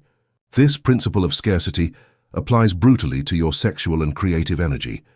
If you waste your sexual energy with anyone, if you disperse it in pornography or meaningless relationships, you are devaluing your vital force. Your magnetism falls to zero. If you tell your ideas and projects to everyone before realizing them, you are dissipating creative pressure. The no protects your fire. Say no to mediocre sex to accumulate magnetism. Say no to telling your plans to accumulate execution power. When you retain your energy, you become brilliant. You become dense. People feel that there is something in you, a mystery, a contained force. That is charisma, sexual and creative energy sublimated by the power of negation. The fear of being bad. We have been conditioned to believe that saying no is being a bad person. How can I not do the favor? Poor thing. How can I not go to their birthday? They'll feel bad. You are sacrificing your life on the altar of others' feelings. You are setting yourself on fire to keep others warm. Understand this. You are not responsible for anyone's emotions. If someone feels bad because you set a boundary, That is their emotional management problem, not your fault. If someone is offended because you respected yourself, that person was benefiting from your lack of respect. The no is not an attack against them. It is a defense of yourself. Being good, complacent is easy. Being just to yourself and others requires courage. The diamond is hard. It cuts glass. If you want to be valuable, you have to harden yourself. You have to be willing to be the bad guy in someone else's movie so that you can be the hero of your own. Tactic, the elegant no. Applying scarcity does not mean being rude. You don't have to insult anyone. The true sovereign applies rejection with a diplomatic elegance that disarms. Don't say, I don't want to go because I don't like you. Say, thanks for the invitation, but it doesn't fit with my current priorities. Enjoy. Don't say, you pay too little, you miserable person. Say, my rates are at another level at this moment. If your budget adjusts in the future, look me up. The elegant no is firm but soft. It is a steel door lined with velvet. It doesn't let anyone through, but it doesn't hit the one who knocks. This elegance increases your value even more. It proves that you are not reacting emotionally, but that you are operating from a superior standard of business and life, the auction of your life. Imagine that your life is an auction. If there are many yeses, there is plenty of stock. The price goes down. If there are many no's, the stock is limited. Buyers start to bid higher. Every time you say no to an outing, you raise the price of your company. Every time you say no to a discount, you raise the price of your work. Every time you say no to disrespectful treatment, you raise the price of your dignity. At the end of the day, you put on the price tag. The world only reads it and decides if it can pay it. If your tag says offer a clearance 2 for 1, they will treat you like surplus. If your tag says limited edition price on request, they will treat you like art. The no is the marker with which you write that price. Stop giving yourself away. Close the shop. Lower the shutter. Put up the velvet rope. Hide a little bit. And watch how suddenly the world starts to line up at your door, willing to pay whatever for a minute of your scarce, valuable, and brilliant time. Be the diamond, not the water. Chapter 7, The Skin of the Serpent. Renouncing the past identity, the suicide of the ego and the biology of resurrection. You have reached the point of no return. Until now we have spoken about using no toward the outside. We have spoken about saying no to parasitic friends, cheap clients, junk information, and the distractions of the world. That, although difficult, is the easy part. It is the external battle. Now the chisel must turn 180 degrees. Now the sharp tip of negation must point directly at your own throat. There is an unbreakable biological law that governs growth on this planet. For something new to be born, something old must die. You cannot enter your new life dragging the corpse of your old personality. You cannot be a millionaire with the mindset of a beggar. You cannot be a king with the traumas of a slave. You cannot be a healthy person with the identity of a sick one. Most people fail in their transformation because they try to improve their old identity. They patch it up, they put makeup on it. They read self-help books to be a better version of their old self. That is useless. You cannot improve a corpse, you have to bury it. Nature offers us the most perfect and violent metaphor of this process: the serpent. The serpent does not grow by stretching its skin. Its skin is rigid. A moment comes when the animal grows so much inside that its own skin becomes a prison. It squeezes it. It prevents it from breathing. It prevents it from moving. Even its eyes become covered with a milky layer, and it goes blind. If the serpent does not shed that old skin, it dies suffocated by its own past. To survive, the serpent must seek a sharp rock, and it must rub against it, tear itself, wound itself, and violently rip off the old skin until it is raw, vulnerable, and new. You are suffocated. Your old identity, that story you tell yourself about who you are, is too small for you. It is killing you. This chapter is about the most terrifying and necessary act of existence, the suicide of the ego. You are going to learn to say no to your own story. You are going to learn to deny your past, to erase your name, and to be born again, not as a poetic metaphor, but as a biological survival strategy. The attachment to the corpse. Your old identity. Who are you? If I ask you this question, you will probably answer with a list of past facts. I am John, I am an accountant, I am divorced, I am shy, I am the son of alcoholics, I am middle class. All of that is a lie. All of that is memory. All of that is the dry skin that no longer serves you. The problem is that you are in love with that skin. Although it squeezes you, even if it is a skin of failure or pain, it is familiar to you. It gives you security. You know how to move within it. You know what to expect. Human beings prefer a known hell than an unknown paradise. You cling to your trauma because it gives you an identity. I am the victim, they hurt me. That story gives you a place in the world. It gives you an excuse not to shine. If you let go of that story, who are you? That vacuum is terrifying. But the power of no demands that you deny that identity. You have to look in the mirror and say, no, that is not me. That is just something that happened to me. It is not what I am. That skin is dead, and today I rip it off. The parable of the eagle, the painful renewal. To understand the level of internal violence that this process requires, let's observe the legend of the golden eagle. It is said that the eagle is the bird with the greatest longevity of its species. It reaches 70 years of age. But to reach that age, at 40 years old it must make a life or death decision. At 40 its claws are curved and flexible, and it cannot grasp the prey it feeds on. Its beak, long and sharp, curves pointing against its chest, preventing it from eating. Its wings are aged and heavy with thick feathers. Flying becomes difficult. Eating is impossible. The eagle has two alternatives: let itself die of hunger, or face a painful process of renewal that will last 150 days. The eagle decides to live. It flies to the top of a mountain and takes refuge in a nest against a wall where it does not need to fly. Then the butchery begins. The eagle begins to strike its beak against the rock with brutal force, over and over again, until it manages to tear it off completely. It is a necessary self-mutilation. Then it must wait in agony for a new beak to grow. And when the new beak is born, the second part of the torment begins. With the new beak, it begins to rip out its old claws one by one. It removes them from the root. When the new claws begin to grow, the eagle begins to pluck its old heavy feathers.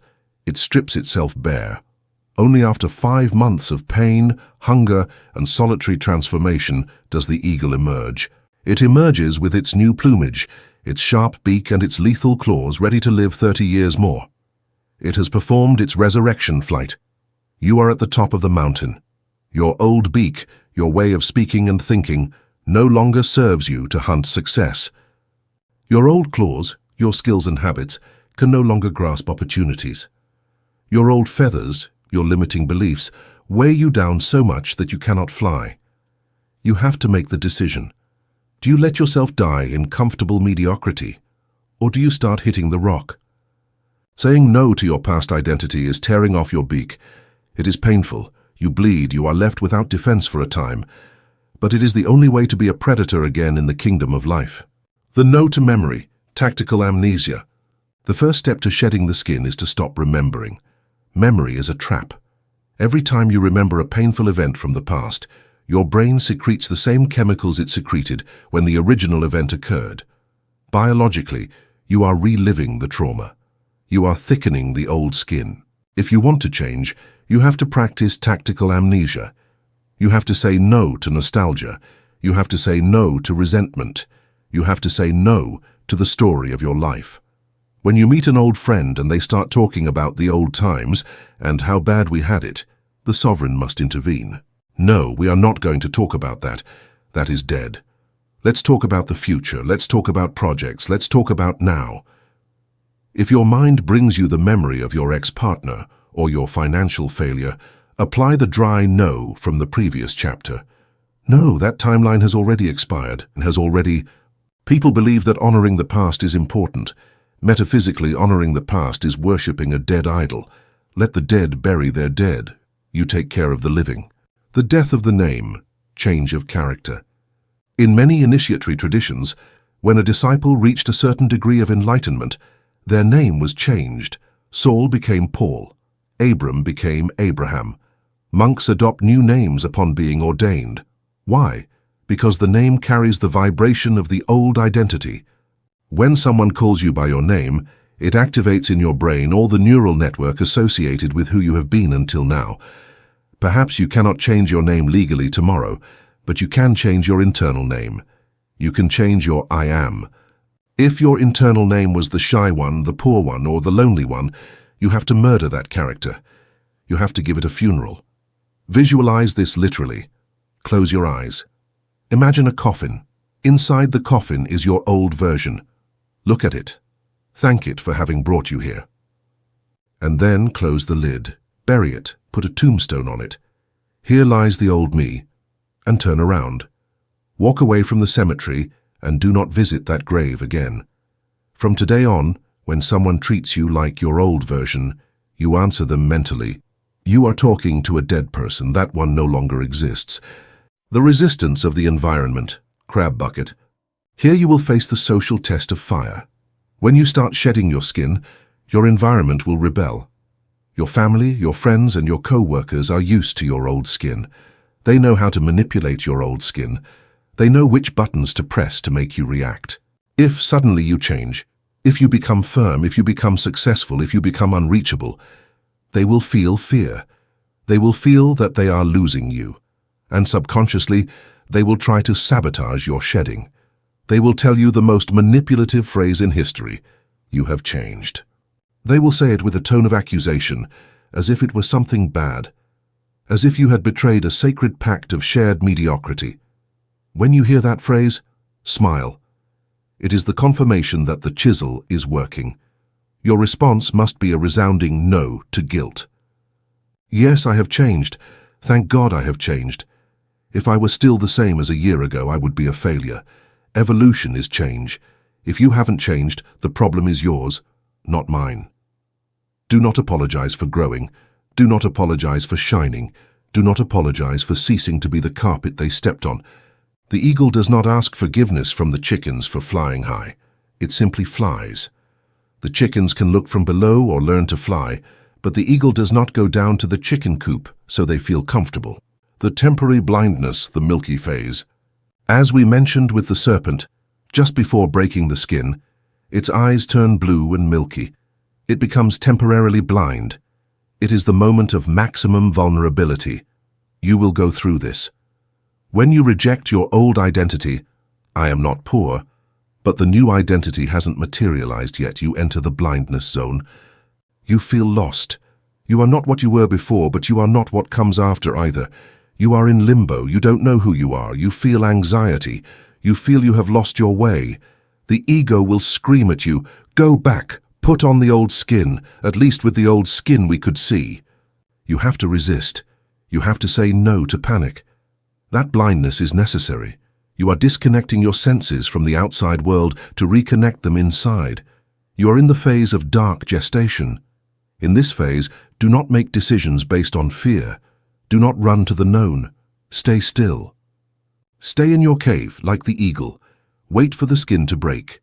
Trust the biological process of your consciousness. If you have sown the new identity, it will be born. It is law. Do not abort the process out of impatience. The no to the victim, the sweetest vice. The most difficult disguise to take off is that of the victim. The victim's skin is warm, it is soft, it attracts the attention of others. Poor you, how much you have suffered. That compassion from others is an addictive drug, but the victim's skin has a price. It takes away your power. So a victim, by definition, is someone to whom things happen that they cannot control. A victim cannot be a creator. They are antonyms. You have to renounce the drug of pity. You have to say no to cheap compassion. When someone asks about your problems, refuse to tell the sad story. How are you doing with your divorce, illness, bankruptcy? Response of the sovereign: that is past. I am focused on my reconstruction. I am excellent. Cut the supply of pity. Assume radical responsibility. I created all this. I created my poverty. And if I created it, I can uncreate it. That is scary, because it eliminates the guilty parties. You can no longer blame the government or your parents or your ex. You are left alone with your power. But that is the only place from which an empire can be sculpted. The change of wardrobe, physical rituals. Metaphysics and physics are connected. Sometimes, to help the mind let go of the old skin, you need to change the external skin. Make a radical image change. If your poor self dressed in a certain way, burn those clothes. Dress like your rich self. If your depressed self had hair a certain way, cut it. Change the furniture around. Change the route to work. Change your perfume. These physical changes send a shock signal to the brain. They break the neural patterns associated with the old identity. They tell the subconscious, something has changed. We are no longer the same. The previous program has been discontinued. You cannot feel new wearing the old, torn underwear of your failed version. Throw it away. Buy yourself king's underwear, even if no one sees it. You feel it. Your skin feels it. Emotional neutrality. When you find yourself in situations that used to trigger your old self, the ultimate test is neutrality. Before, if someone insulted you, your reactive self shouted and fought. Now, when someone insults you, the sovereign self observes, feels the indifference and keeps walking. You have changed the software. The stimulus enters, but it does not find the reaction button because that button was on the old skin that you already ripped off. When you reach this point, where things that used to destroy you now don't even touch you, you know the shedding has been successful. The abyss between two worlds. You are crossing a bridge. Behind you is the burning world of your past. In front of you there is mist. The instinct is to look back. The instinct is to return to safety. But the power of no is the sword that cuts the bridge behind you. You have to burn the ships. You have to put yourself in a situation where becoming who you were before is impossible. Make commitments that your old self could not fulfill. Invest in yourself an amount of money that forces you to generate more. Declare your goals publicly so that the shame of not meeting them pushes you forward. Eliminate the retreat option. The serpent that rips off its skin cannot put it back on. The old skin dries up and turns to dust. There is no going back. The only way out is through. Welcome to the raw flesh. At the end of the process, you will feel in the raw. You will feel hypersensitive. Everything will affect you more. Colors will be brighter, sounds louder. Do not be scared. It is because you have removed the callus. You have removed the scab that made you insensitive. Now you are truly alive. Now your senses are connected to the present reality, not to the filter of the past. That sensitivity is your new superpower. With that sensitivity, you can detect opportunities you didn't see before. You can sense people's energy. You can intuit the future. Protect your new skin while it hardens. Use no to keep parasites away while you strengthen yourself. You have died, and you have resurrected. The old you is a corpse in the cemetery of memory. Let it rest in peace. You, the new you, the sovereign, have a world to conquer. Leave the skin on the ground. Do not look back. Move forward. Chapter 8. Silence is a shield. The art of non-reaction. He who is not master of his silence will not be able to be master of his words. We live in the era of perpetual offense. If you look up and observe the current social landscape, you will see a deafening battlefield where silence has become an endangered species. We have been raised under a false, dangerous, and exhausting premise, the belief that the void must be filled at all costs. We are told that speed is synonymous with intelligence, and that immediate reaction is the only proof of character. We have been taught that silence gives consent. We have been conditioned to think that if we do not respond instantly to a message, we do not care. That if we do not defend our ego, we have been defeated. We feel that if we do not have a loud opinion about every event occurring in the world, we are ignorant. This chapter exists to dismantle that lie. Silence is not the absence of a response. It is a response in itself, often the loudest, heaviest, and most devastating one that exists. Silence is not a passive void where one hides. It is an active fortress from which one observes. In a world that screams, the person who remains calm is not the one who has lost their voice, but the one who has found their power. Today we are going to explore one of the most sophisticated skills, non-reaction. We are going to learn how to transform the pause into a wall and calm into a strategy of dominance. The mechanics of puppets. To understand why immediate reaction is our greatest weakness, imagine for a moment that you are a wooden puppet. You have invisible strings tied to your wrists, your ankles, your jaw, and, most dangerous of all, strings tied directly to your limbic system, the center of your emotions. Now observe the people who surround you in your daily life. Your boss, your partner, that critical relative, the aggressive driver in traffic, or even an anonymous stranger on social media. Each one of them holds the end of one of your strings. When someone insults you, they pull the red string of anger. You, without thinking, raise your fist and scream. When someone ignores or despises you, they pull the blue string of insecurity. You automatically shrink and doubt your worth. When the world does not meet your expectations, they pull the gray string of frustration, and you writhe in a sterile complaint. Ask yourself with brutal honesty, who is the true owner of your movements? Is it you who decides to raise your hand, or is it the person who pulled the string? To live in reactivity is to live as that puppet. It is a form of voluntary and constant slavery. If any person, no matter how mediocre, ill-intentioned, or ignorant, has the power to knock you off your center with a single phrase, that person is your master.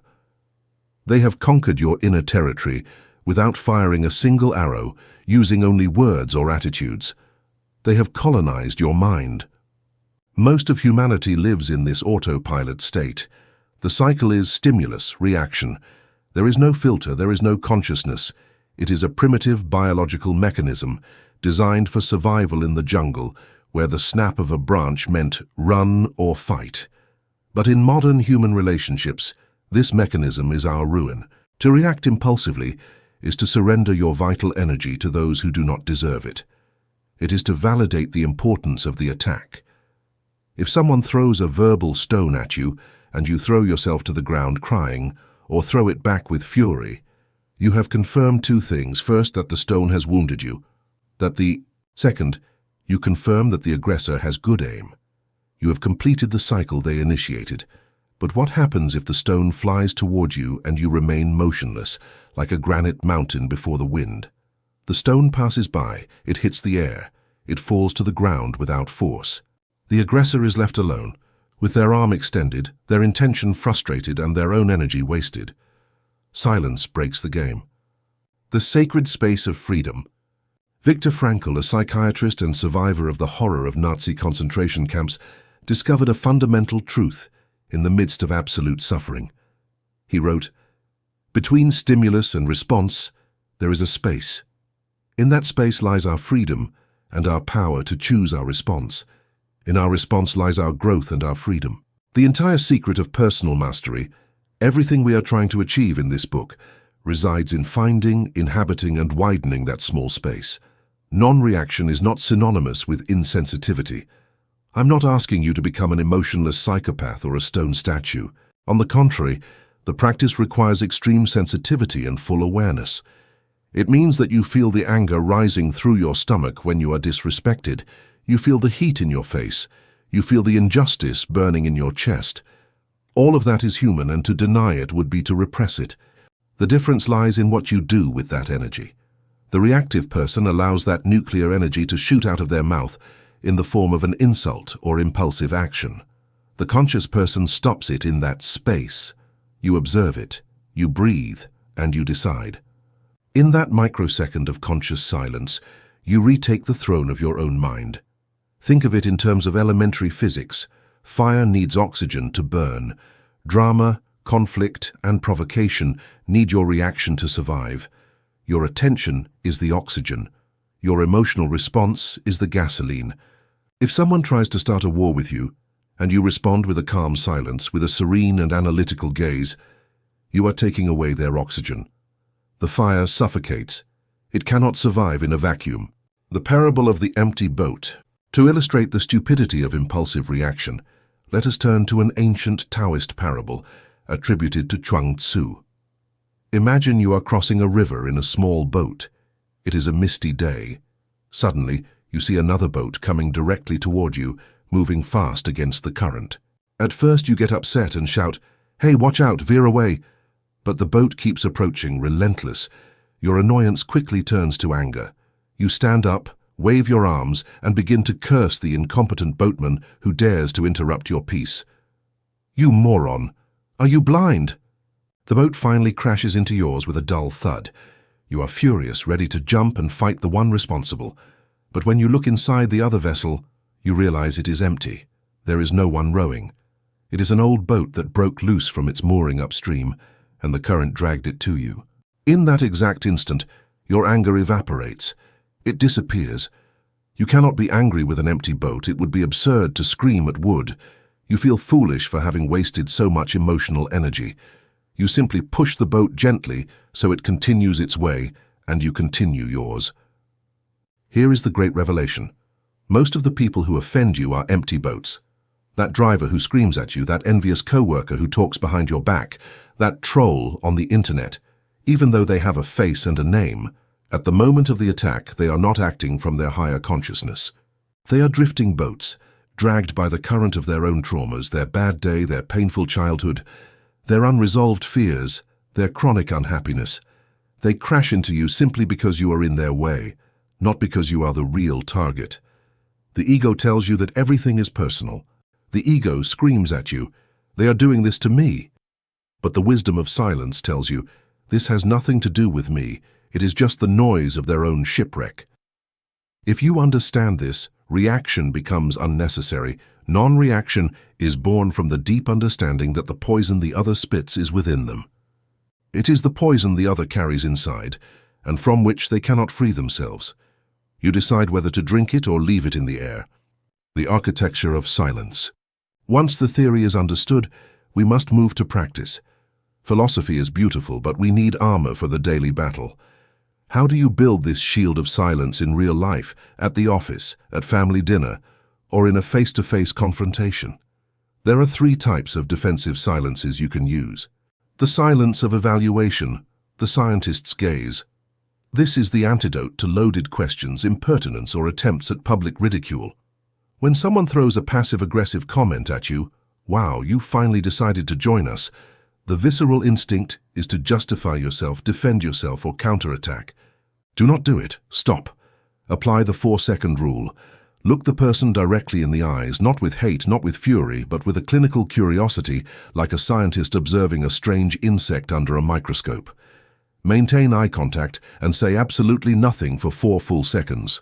Those seconds are eternal for the human ego. People detest the void in a conversation. It generates anxiety. In that silence, the other person will begin to doubt what they said. They will get nervous. Often they will stutter, look down, or try to fill the gap by justifying themselves. Well, it was just a joke. You have used silence to return the discomfort to them. You have inverted the burden of proof without uttering a single word. And when you finally speak, do so with a tone of voice slightly lower than normal. He who speaks low and slow forces the world to fall silent to listen. That is power. The silence of dignity, the strategic retreat. There are offenses that are so low, so absurd, or so vile that they do not deserve a verbal response. Responding to an absurdity is lowering oneself to the level of the absurd. Arguing with a fool is proving that there are 2 fools in the room. The silence of dignity is that which communicates without words. What you just said does not have enough weight to move me. It is the shield you use when you turn around and walk away. But beware, the form matters. This is not a flight. Flight is fast, nervous, and fearful. The dignified retreat is slow, deliberate, and calm. It is a declaration of value. You are communicating that your time is too expensive to spend on battles you did not choose, and that add nothing to you. By withdrawing in silence, you deny the aggressor the satisfaction of your disturbance. The mirror silence, the grey rock. This technique is vital for dealing with manipulators, narcissists, and emotional vampires. These personalities feed on emotion. They seek to provoke a reaction, any reaction, anger, crying, justification, pleading. If you get angry, they win because they control you. The technique consists of becoming as boring, as smooth, and as non-reactive as a grey rock. They scream, you nod slightly. They accuse, you say, "I understand you feel that way." They provoke. You look at your watch and say, "I have to go." Without drama, without color, without defense. By not finding where to hook their emotional hooks, they get bored. Silence makes you invisible to their conflict radars. You become an unappealing prey. The psychology of the aggressor. To master the shield, it is useful to understand the mind of the one who attacks. Why would someone want to make you lose your cool? The answer is simple and sad. They seek existential validation. The aggressor, deep in their psyche, often feels small and insignificant. The only way they know to feel big is by moving others, altering their state. It is like a child who hits a hornet's nest just to see the chaos. They are fascinated by their ability to cause an effect in the world. If you react, you are implicitly telling them, you are important. You are telling them, you have power over me. You matter enough to ruin my day. You are giving them your energy. You are feeding them. When you apply non-reaction, you become a ghost to their ego. They strike and find no resistance, only air. There is nothing more terrifying for an inflated ego than indifference. Indifference is the true opposite of love, not hate. Hate is still an intense connection.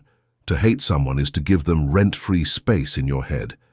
Indifference is true freedom. It is looking at the aggressor and seeing nothing but background noise, like the distant barking of a dog that does not belong to you. Silence acts as a relentless mirror. When you scream at someone and they scream back, the noise mixes and the guilt is shared. We both lost control, you think to comfort yourself, but if you scream at someone and they remain silent, looking at you with absolute calm, suddenly your screams sound ridiculous.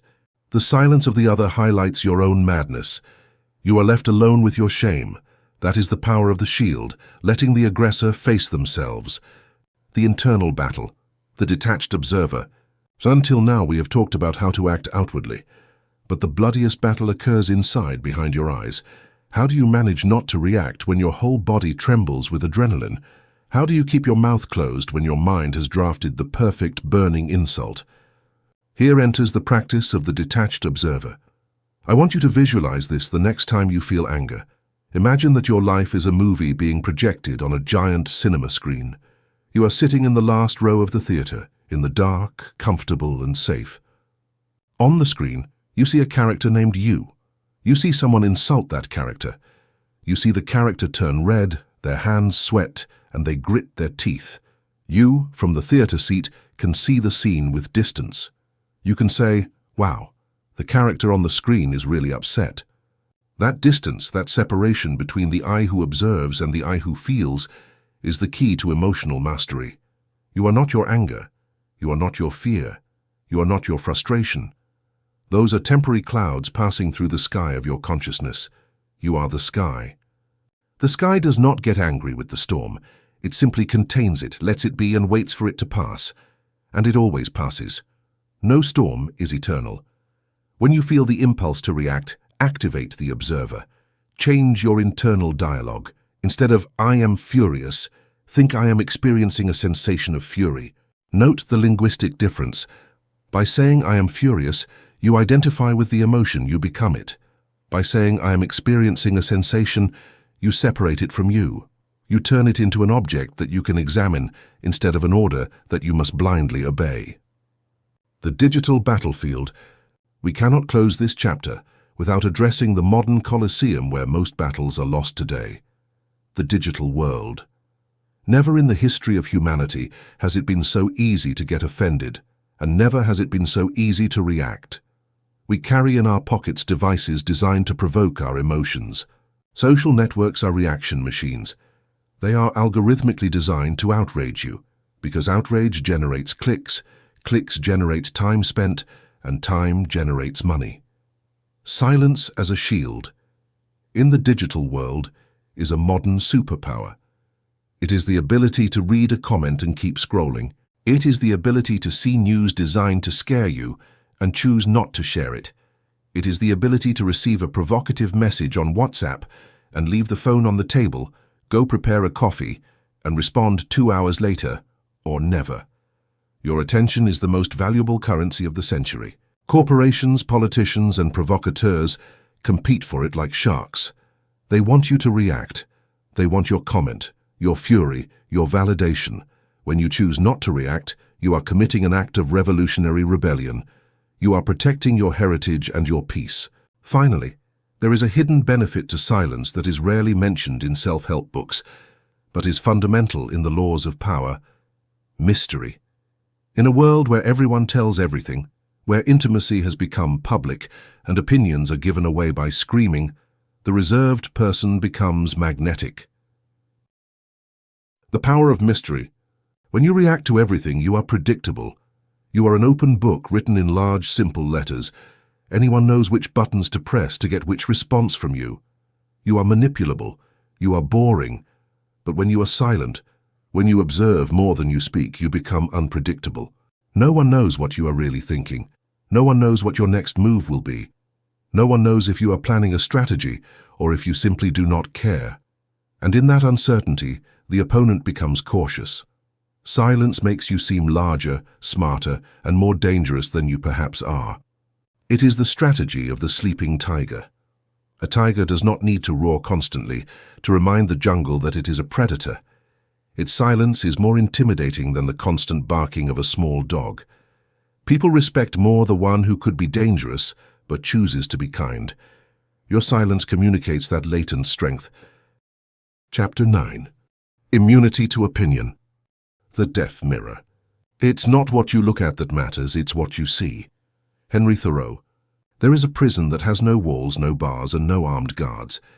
It is a jail built entirely of something invisible, immaterial, and yet heavier than lead, the gaze of others. Most of us walk through life believing we are free. We choose our clothes, our jobs, our hobbies. But if you examine your decisions with surgical honesty, you will find a pattern. You will discover that many of your choices were not born of a genuine desire of your soul, but from the terror of being judged. You bought that car to impress neighbors you don't care about.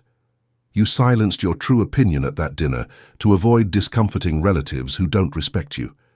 You chose a safe career because society's applause felt better. We live in a constant panopticon.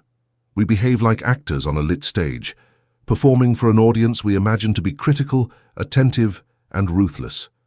We have handed the keys to our self-esteem over to a phantom tribunal. This chapter marks the beginning of your escape. Today we are going to talk about immunity to opinion. We are going to build what the ancient Stoics sought with fervor and what modern psychology calls autonomy, the ability to observe the judgment of others, understand it, and let it pass through us without leaving a trace, like light through clean glass. We will become a deaf mirror, something that reflects reality but refuses to hear the noise. The biology of social fear. To dismantle the fear of what people will say, we must first understand that it is not a weakness of character, but an evolutionary software glitch. You are not a coward. You are, biologically speaking, a frightened primate. For 99% of our species' history, survival depended exclusively on belonging to the tribe. If you lived in a group of 50 hunter-gatherers and did something that provoked the group's rejection, if you became an outcast, the consequence was not shame or loneliness. The consequence was death. Being expelled from the cave meant facing predators, cold, and hunger alone. Therefore, the human brain developed a hypersensitive alarm system. Social anxiety was a vital defense mechanism. It was your brain screaming, "Careful, you're breaking the rules. If you keep this up, they'll kick us out and we'll die." The problem is that today, in the 21st century, that software is obsolete. If you make a fool of yourself in a presentation, you are not going to die of hunger on the tundra. Your modern tribe is not going to throw you to the lions. However, your amygdala, the primitive part of your brain, does not know the difference. It reacts to a critique on Twitter with the same discharge of cortisol and adrenaline as if it were facing a mortal exile. Understanding this is the first step toward immunity. When you feel that knot in your stomach at the possibility of criticism, you must talk to your biology. You must tell yourself, "Thanks for the heads-up alert system, but we are not in mortal danger. It's just an uncomfortable opinion." The spotlight fallacy, the great narcissism. The second column supporting our prison is egocentrism. Ironically, we are slaves to others' opinions because we are too vain. We believe we are the protagonists of the movie of the world. Psychologists call this the spotlight effect. We tend to drastically overestimate how much others notice our appearance, our mistakes, or our successes. Imagine you go to a party. and get a coffee stain on your shirt just before entering. You spend the whole night in anguish, convinced that everyone is looking at your stain, whispering about your clumsiness and judging you. The reality, proven in countless studies, is that most people will not even notice the stain. Why? Because they also have a coffee stain. Not literal, but metaphorical. They are worried about their own hair, about whether they said something stupid, about their debts, about their unrequited loves. Every person you meet is the protagonist of their own movie, and in their movie you are just a blurry extra in the background. No one is looking at you with the intensity with which you look at yourself. No one keeps a record of your failures. People do not think about you as much as you think. In fact, they rarely think about you. This may sound depressing to the ego, but it is the most liberating news you will ever receive. You are not that important. And because you are not that important, you are free. You are free to dance badly, to start a business that fails, to change your mind, to be weird. The audience you think you are performing for is empty. Everyone is looking at their own phones, obsessed with their own reflections. The anatomy of opinion. Now let's talk about that toxic substance we fear so much. Opinion. What is it really? Imagine you are standing in an art gallery. You are a sculpture. One person walks in, looks at you and says, "It's too abstract, I don't like it." Another enters and says, "It's fascinating, I love the texture." A third says, "It offends me." The sculpture has not changed. You are still the same object with the same shape and essence. However, the descriptions are contradictory. Why? Because the opinion does not speak of the observed object, it speaks of the observing subject. When someone criticizes you, they are actually confessing their own limits and their own programming. If someone says you are too loud, they are confessing their need for silence or their internal repression. If someone says you are too ambitious, they are confessing their own fear of risk or their comfort in mediocrity. Opinions are projections. They are like slides that others project onto your body. They see the movie in their heads. The deaf mirror is the metaphor of your new identity. A mirror reflects what is in front of it with perfect fidelity. If a king stands before it, it reflects a king. But the mirror does not judge. It does not say, "What a handsome king." And most importantly, the mirror does not keep the image. When the person leaves, it is empty again. Being a deaf mirror means hearing the opinion, reflecting it, acknowledging it exists, but being deaf to its emotional charge. You do not allow the opinion to adhere to your identity. You understand that what Peter says about Paul says more about Peter than it does about Paul. The cemetery of the people pleasers. Trying to please everyone is not just an exhausting task, it is mathematically impossible. Even if you were the holiest, most charitable, beautiful and perfect person in the world, there would be someone who would distrust your goodness, someone who would envy your beauty, and someone who would be irritated by your perfection. There is an unwritten rule in sociology, sometimes called the 10-80-10 rule. In any large group of people, 10% will like you no matter what. 80% will be relatively indifferent to you. 10% will not like you no matter what you do. They will dislike you for your tone of voice, your face, or because you remind them of an ex-boyfriend. The tragedy of the modern human being is that we spend all our energy trying to convert that 10% that hates us, neglecting the 10% that loves us, and exhausting ourselves with the 80% who are indifferent. Immunity to opinion implies accepting that 10% of rejection as an inevitable tax of existence. It is the cost of doing business. If no one criticizes you, you are probably not doing anything significant. If no one feels offended by your ideas, you probably don't have any ideas of your own. The desire to be universally accepted is the direct path to mediocrity. To be nice to everyone, you have to sand down your edges. You have to become lukewarm and insipid. People who leave a mark on history always, without exception, polarize. They are loved with ferocity and criticized with ferocity. And they, from their center, remain imperturbable before both extremes. Feedback versus noise, the gold filter. Here we must make a critical distinction. Becoming immune to opinion does not mean becoming arrogant or blind to our mistakes.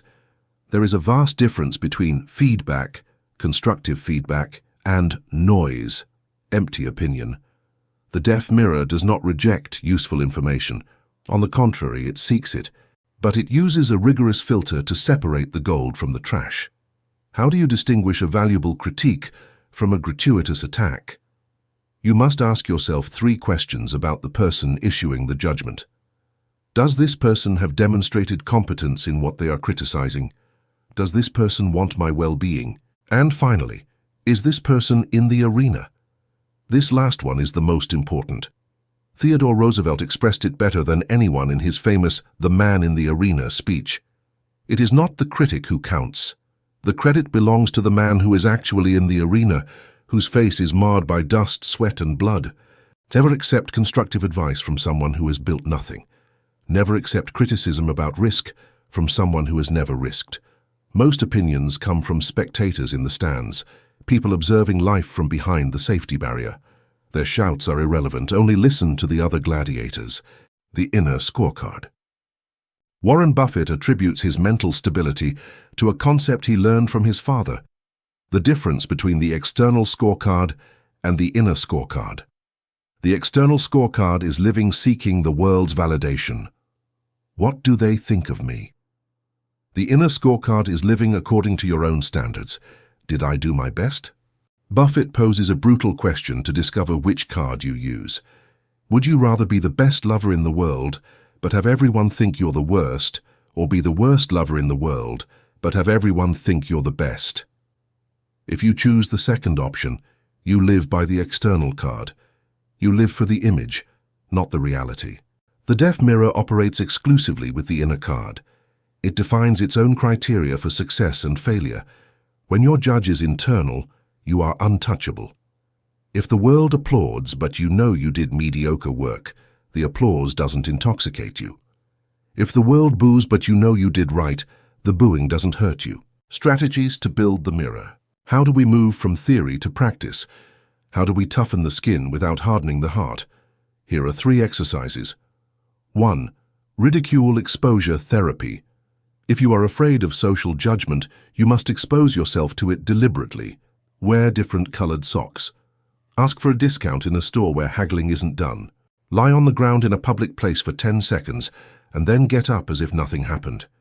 You will see that the world does not end.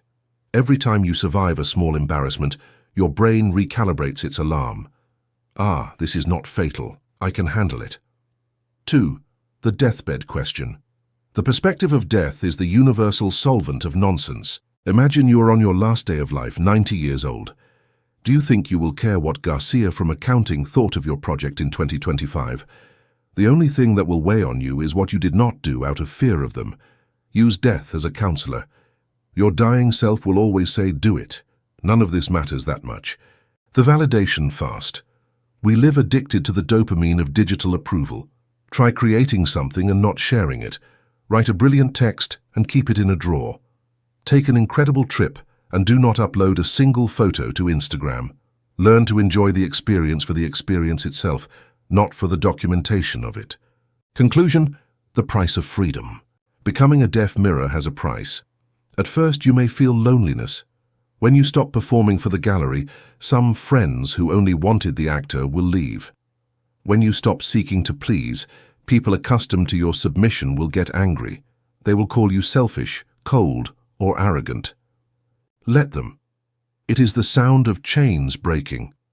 Immunity to opinion is the gateway to real adult life. It is the moment you stop being a child seeking the approval of mom and dad, now projected onto society, and become your own authority. There is an immense peace on the other side of the fear of what people will say. It is the peace of walking down the street, knowing that you need nothing from anyone you cross. You do not need their admiration to feel valuable, nor do you fear their contempt to feel unworthy. You are a complete entity in yourself. You are the ocean. They can throw stones or flowers. The ocean is absolutely free. Chapter 10. The Great Affirmation. The Hidden Yes. My formula for greatness in a human being is amor fati, that one wants nothing to be different, not forward, not backward, not in all eternity, not merely bear what is necessary, still less conceal it, but love it. Friedrich Nietzsche. We have spent the last chapters learning the art of strategic negation. We have learned to say no to the noise of the world. We have learned to close the doors of our perception to others' opinions, to raise a shield of silence before provocation, and to become invisible to emotional vampires. We have cleared the ground. We have swept away the debris of the reactive mind. But a clean plot of land is not a garden. A shield is not a warrior. And silence, however noble it may be if extended eternally, becomes the peace of cemeteries.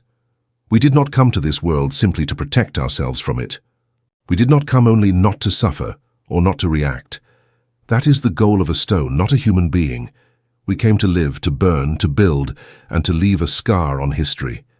Now that you have reclaimed your sovereignty, now that external noise no longer governs you, the most terrifying and necessary question arises.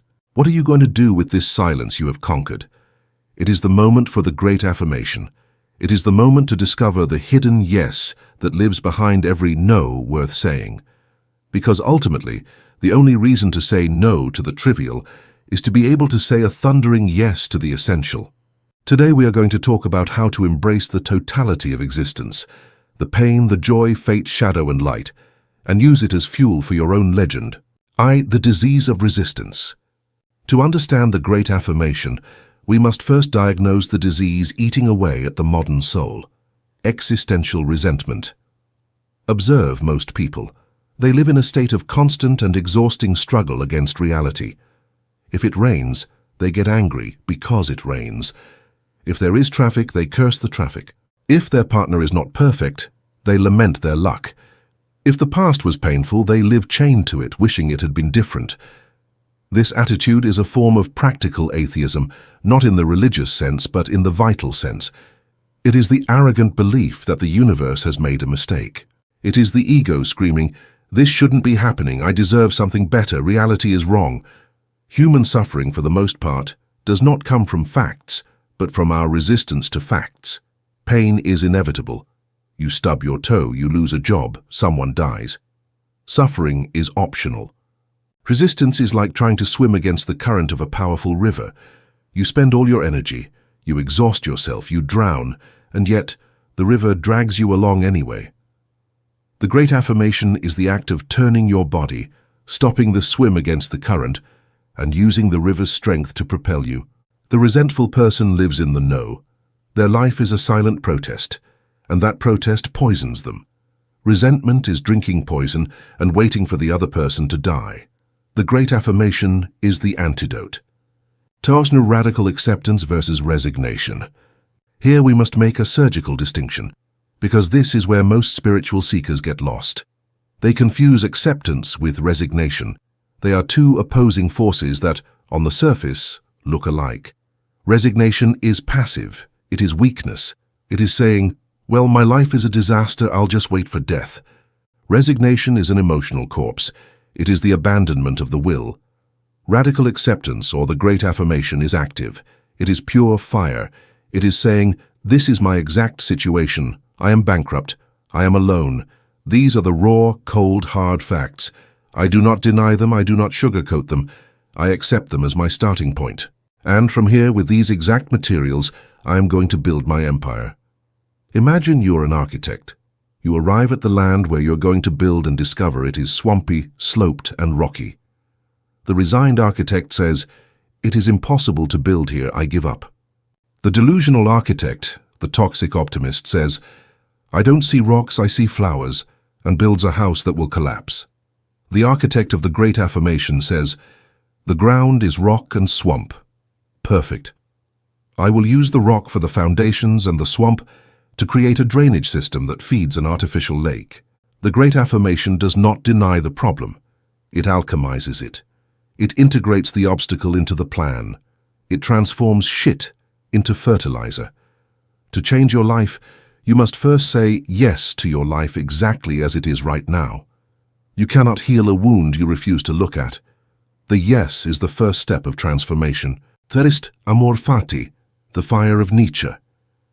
Friedrich Nietzsche, the philosopher of the hammer, bequeathed to us the most potent concept for mental health: amor fati, the love of fate. It is not about enduring fate. The Stoics spoke of enduring, of holding on with dignity. Nietzsche goes a step further, a dangerous and beautiful step. He asks us to love what happens. He proposes a terrifying thought experiment, the eternal return. Imagine that tonight a demon appears to you in your deepest solitude and says, "This life as you now live it and have lived it, you will have to live once more and innumerable times more, and there will be nothing new in it." How would you react to this demon? Would you throw yourself down, gnashing your teeth and cursing him because your life is full of errors and pain? Or have you lived a moment so great that you would answer him, "You are a God, and never have I heard anything more divine"? The test of the eternal return is the supreme test. It means living in such a way that you wish every moment to be repeated eternally. It means looking at your scars, your failures, your losses, and saying, "Yes, this too. This was necessary to become who I am today. If I take away the pain, I take away the wisdom. If I take away the fall, I take away the rise." Amor fati is the refusal to edit your own life. It is embracing the complete script. It is understanding that the hero needs the dragon. Without a dragon, there is no hero, only a guy with a rusty sword in a boring garden. Your problems are the dragon's life sends, so you can forge your character. Why would you hate the teachers who make you strong? Amor fati is saying, "Thank you for the obstacle. Thank you for the difficulty. Thank you for the challenge, because you have forced me to wake up." IV, the yes to the shadow. There is another aspect of the great affirmation that is often ignored in luminous self-help books, the yes to your own darkness. Carl Jung taught us that we all have a shadow.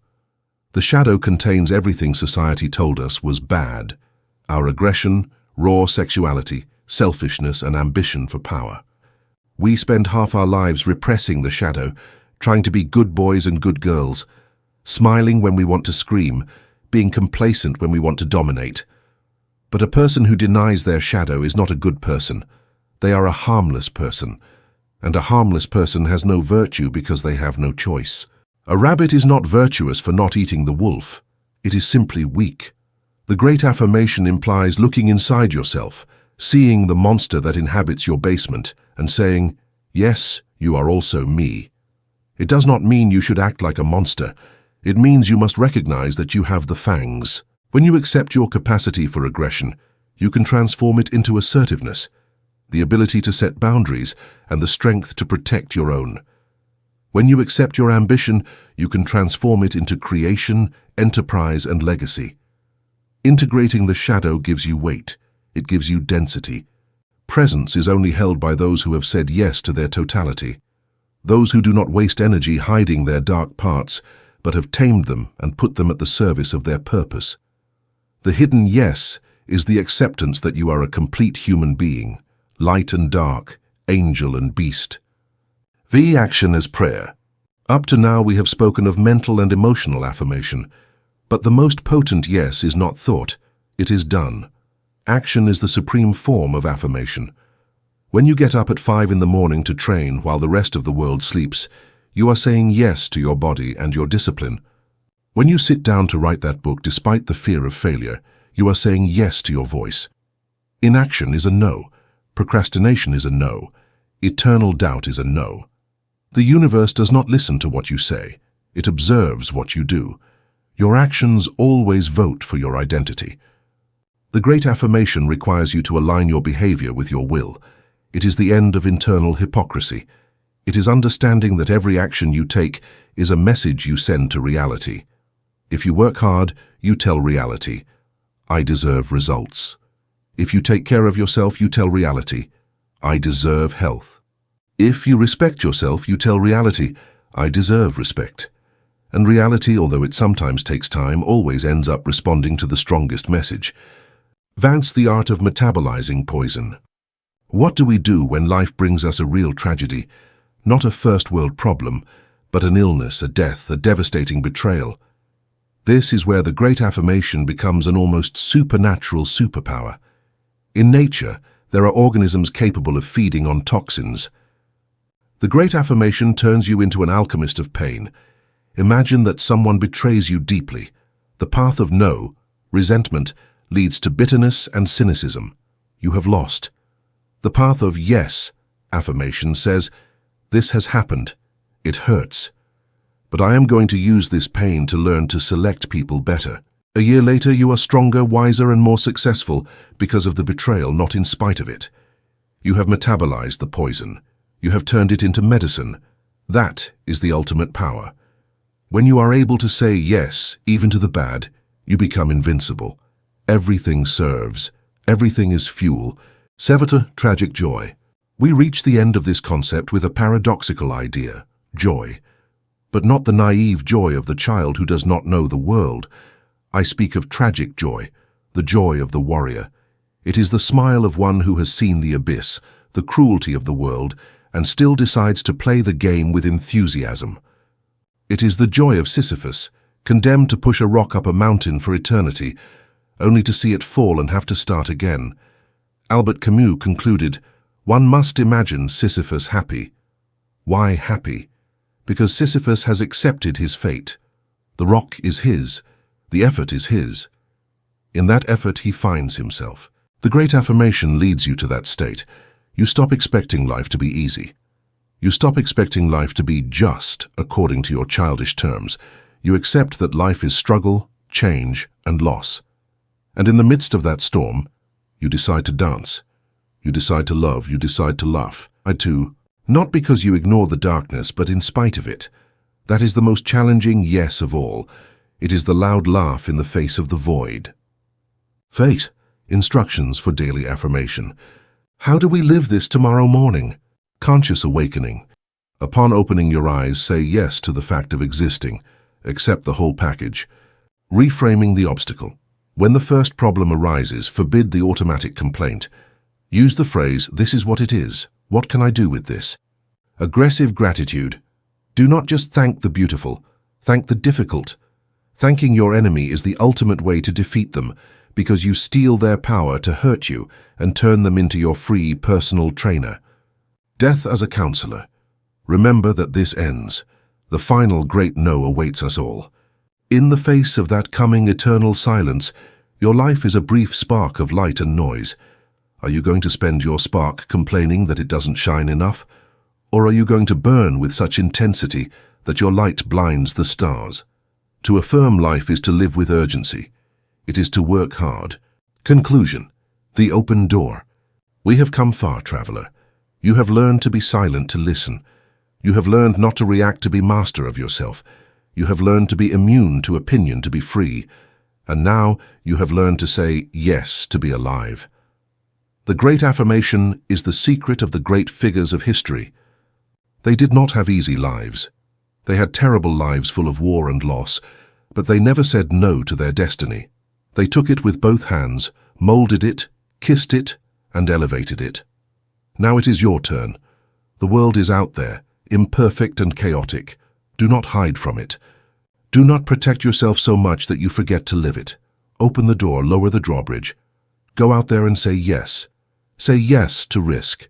Say yes to love with all the danger of your heart being broken. Say yes to your ambition. Say yes to your errors. Say yes to your own greatness. Because at the end of the day, life does not ask if you want to participate. You are already on the stage. The spotlights are on you. The audience is silent. There is no script. There is only you and your ability to improvise a masterpiece. Make it worth it. Make the demon of the eternal return look at you with envy and say, "I wish I could live that." Conclusion. The architect of boundaries. We have reached the end of this journey. We began as leaves blown by the wind of other people's opinions, reactive puppets dancing to strings we did not see. But step by step, chapter by chapter, we have cut those strings. We have reclaimed our center. You are no longer a victim of circumstance. You are the architect. And an architect understands one fundamental truth that the rest of the world ignores. A house cannot exist without walls. A kingdom cannot exist without borders. A self cannot exist without limits. For too long you were told that setting boundaries was selfish. You were told that being good meant being porous, allowing anyone to walk through your mind with their dirty boots. That lie ends today. You now know that a boundary is not an act of war. It is an act of peace. The walls you build are not to shut the world out of fear, but to define a sacred space where your soul can breathe. Without a container, water spills and disappears into the mud. Without boundaries, your energy dissipates into the chaos of everyone else's drama. Every limit you set is a definition of who you are. The architect draws lines on the blueprint before laying the stones. Those lines determine what is inside and what remains outside. Without those lines, there is no structure, only a shapeless pile of rocks. When you say no to a toxic conversation, you are saying yes to your tranquility. When you say no to immediate gratification, you are saying yes to your long-term legacy.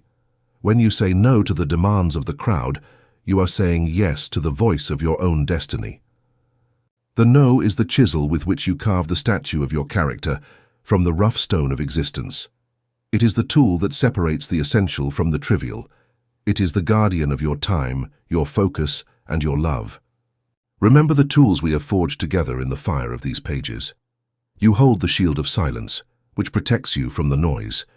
You wield the sword of non-reaction, which cuts the emotional cords that bind you to the past.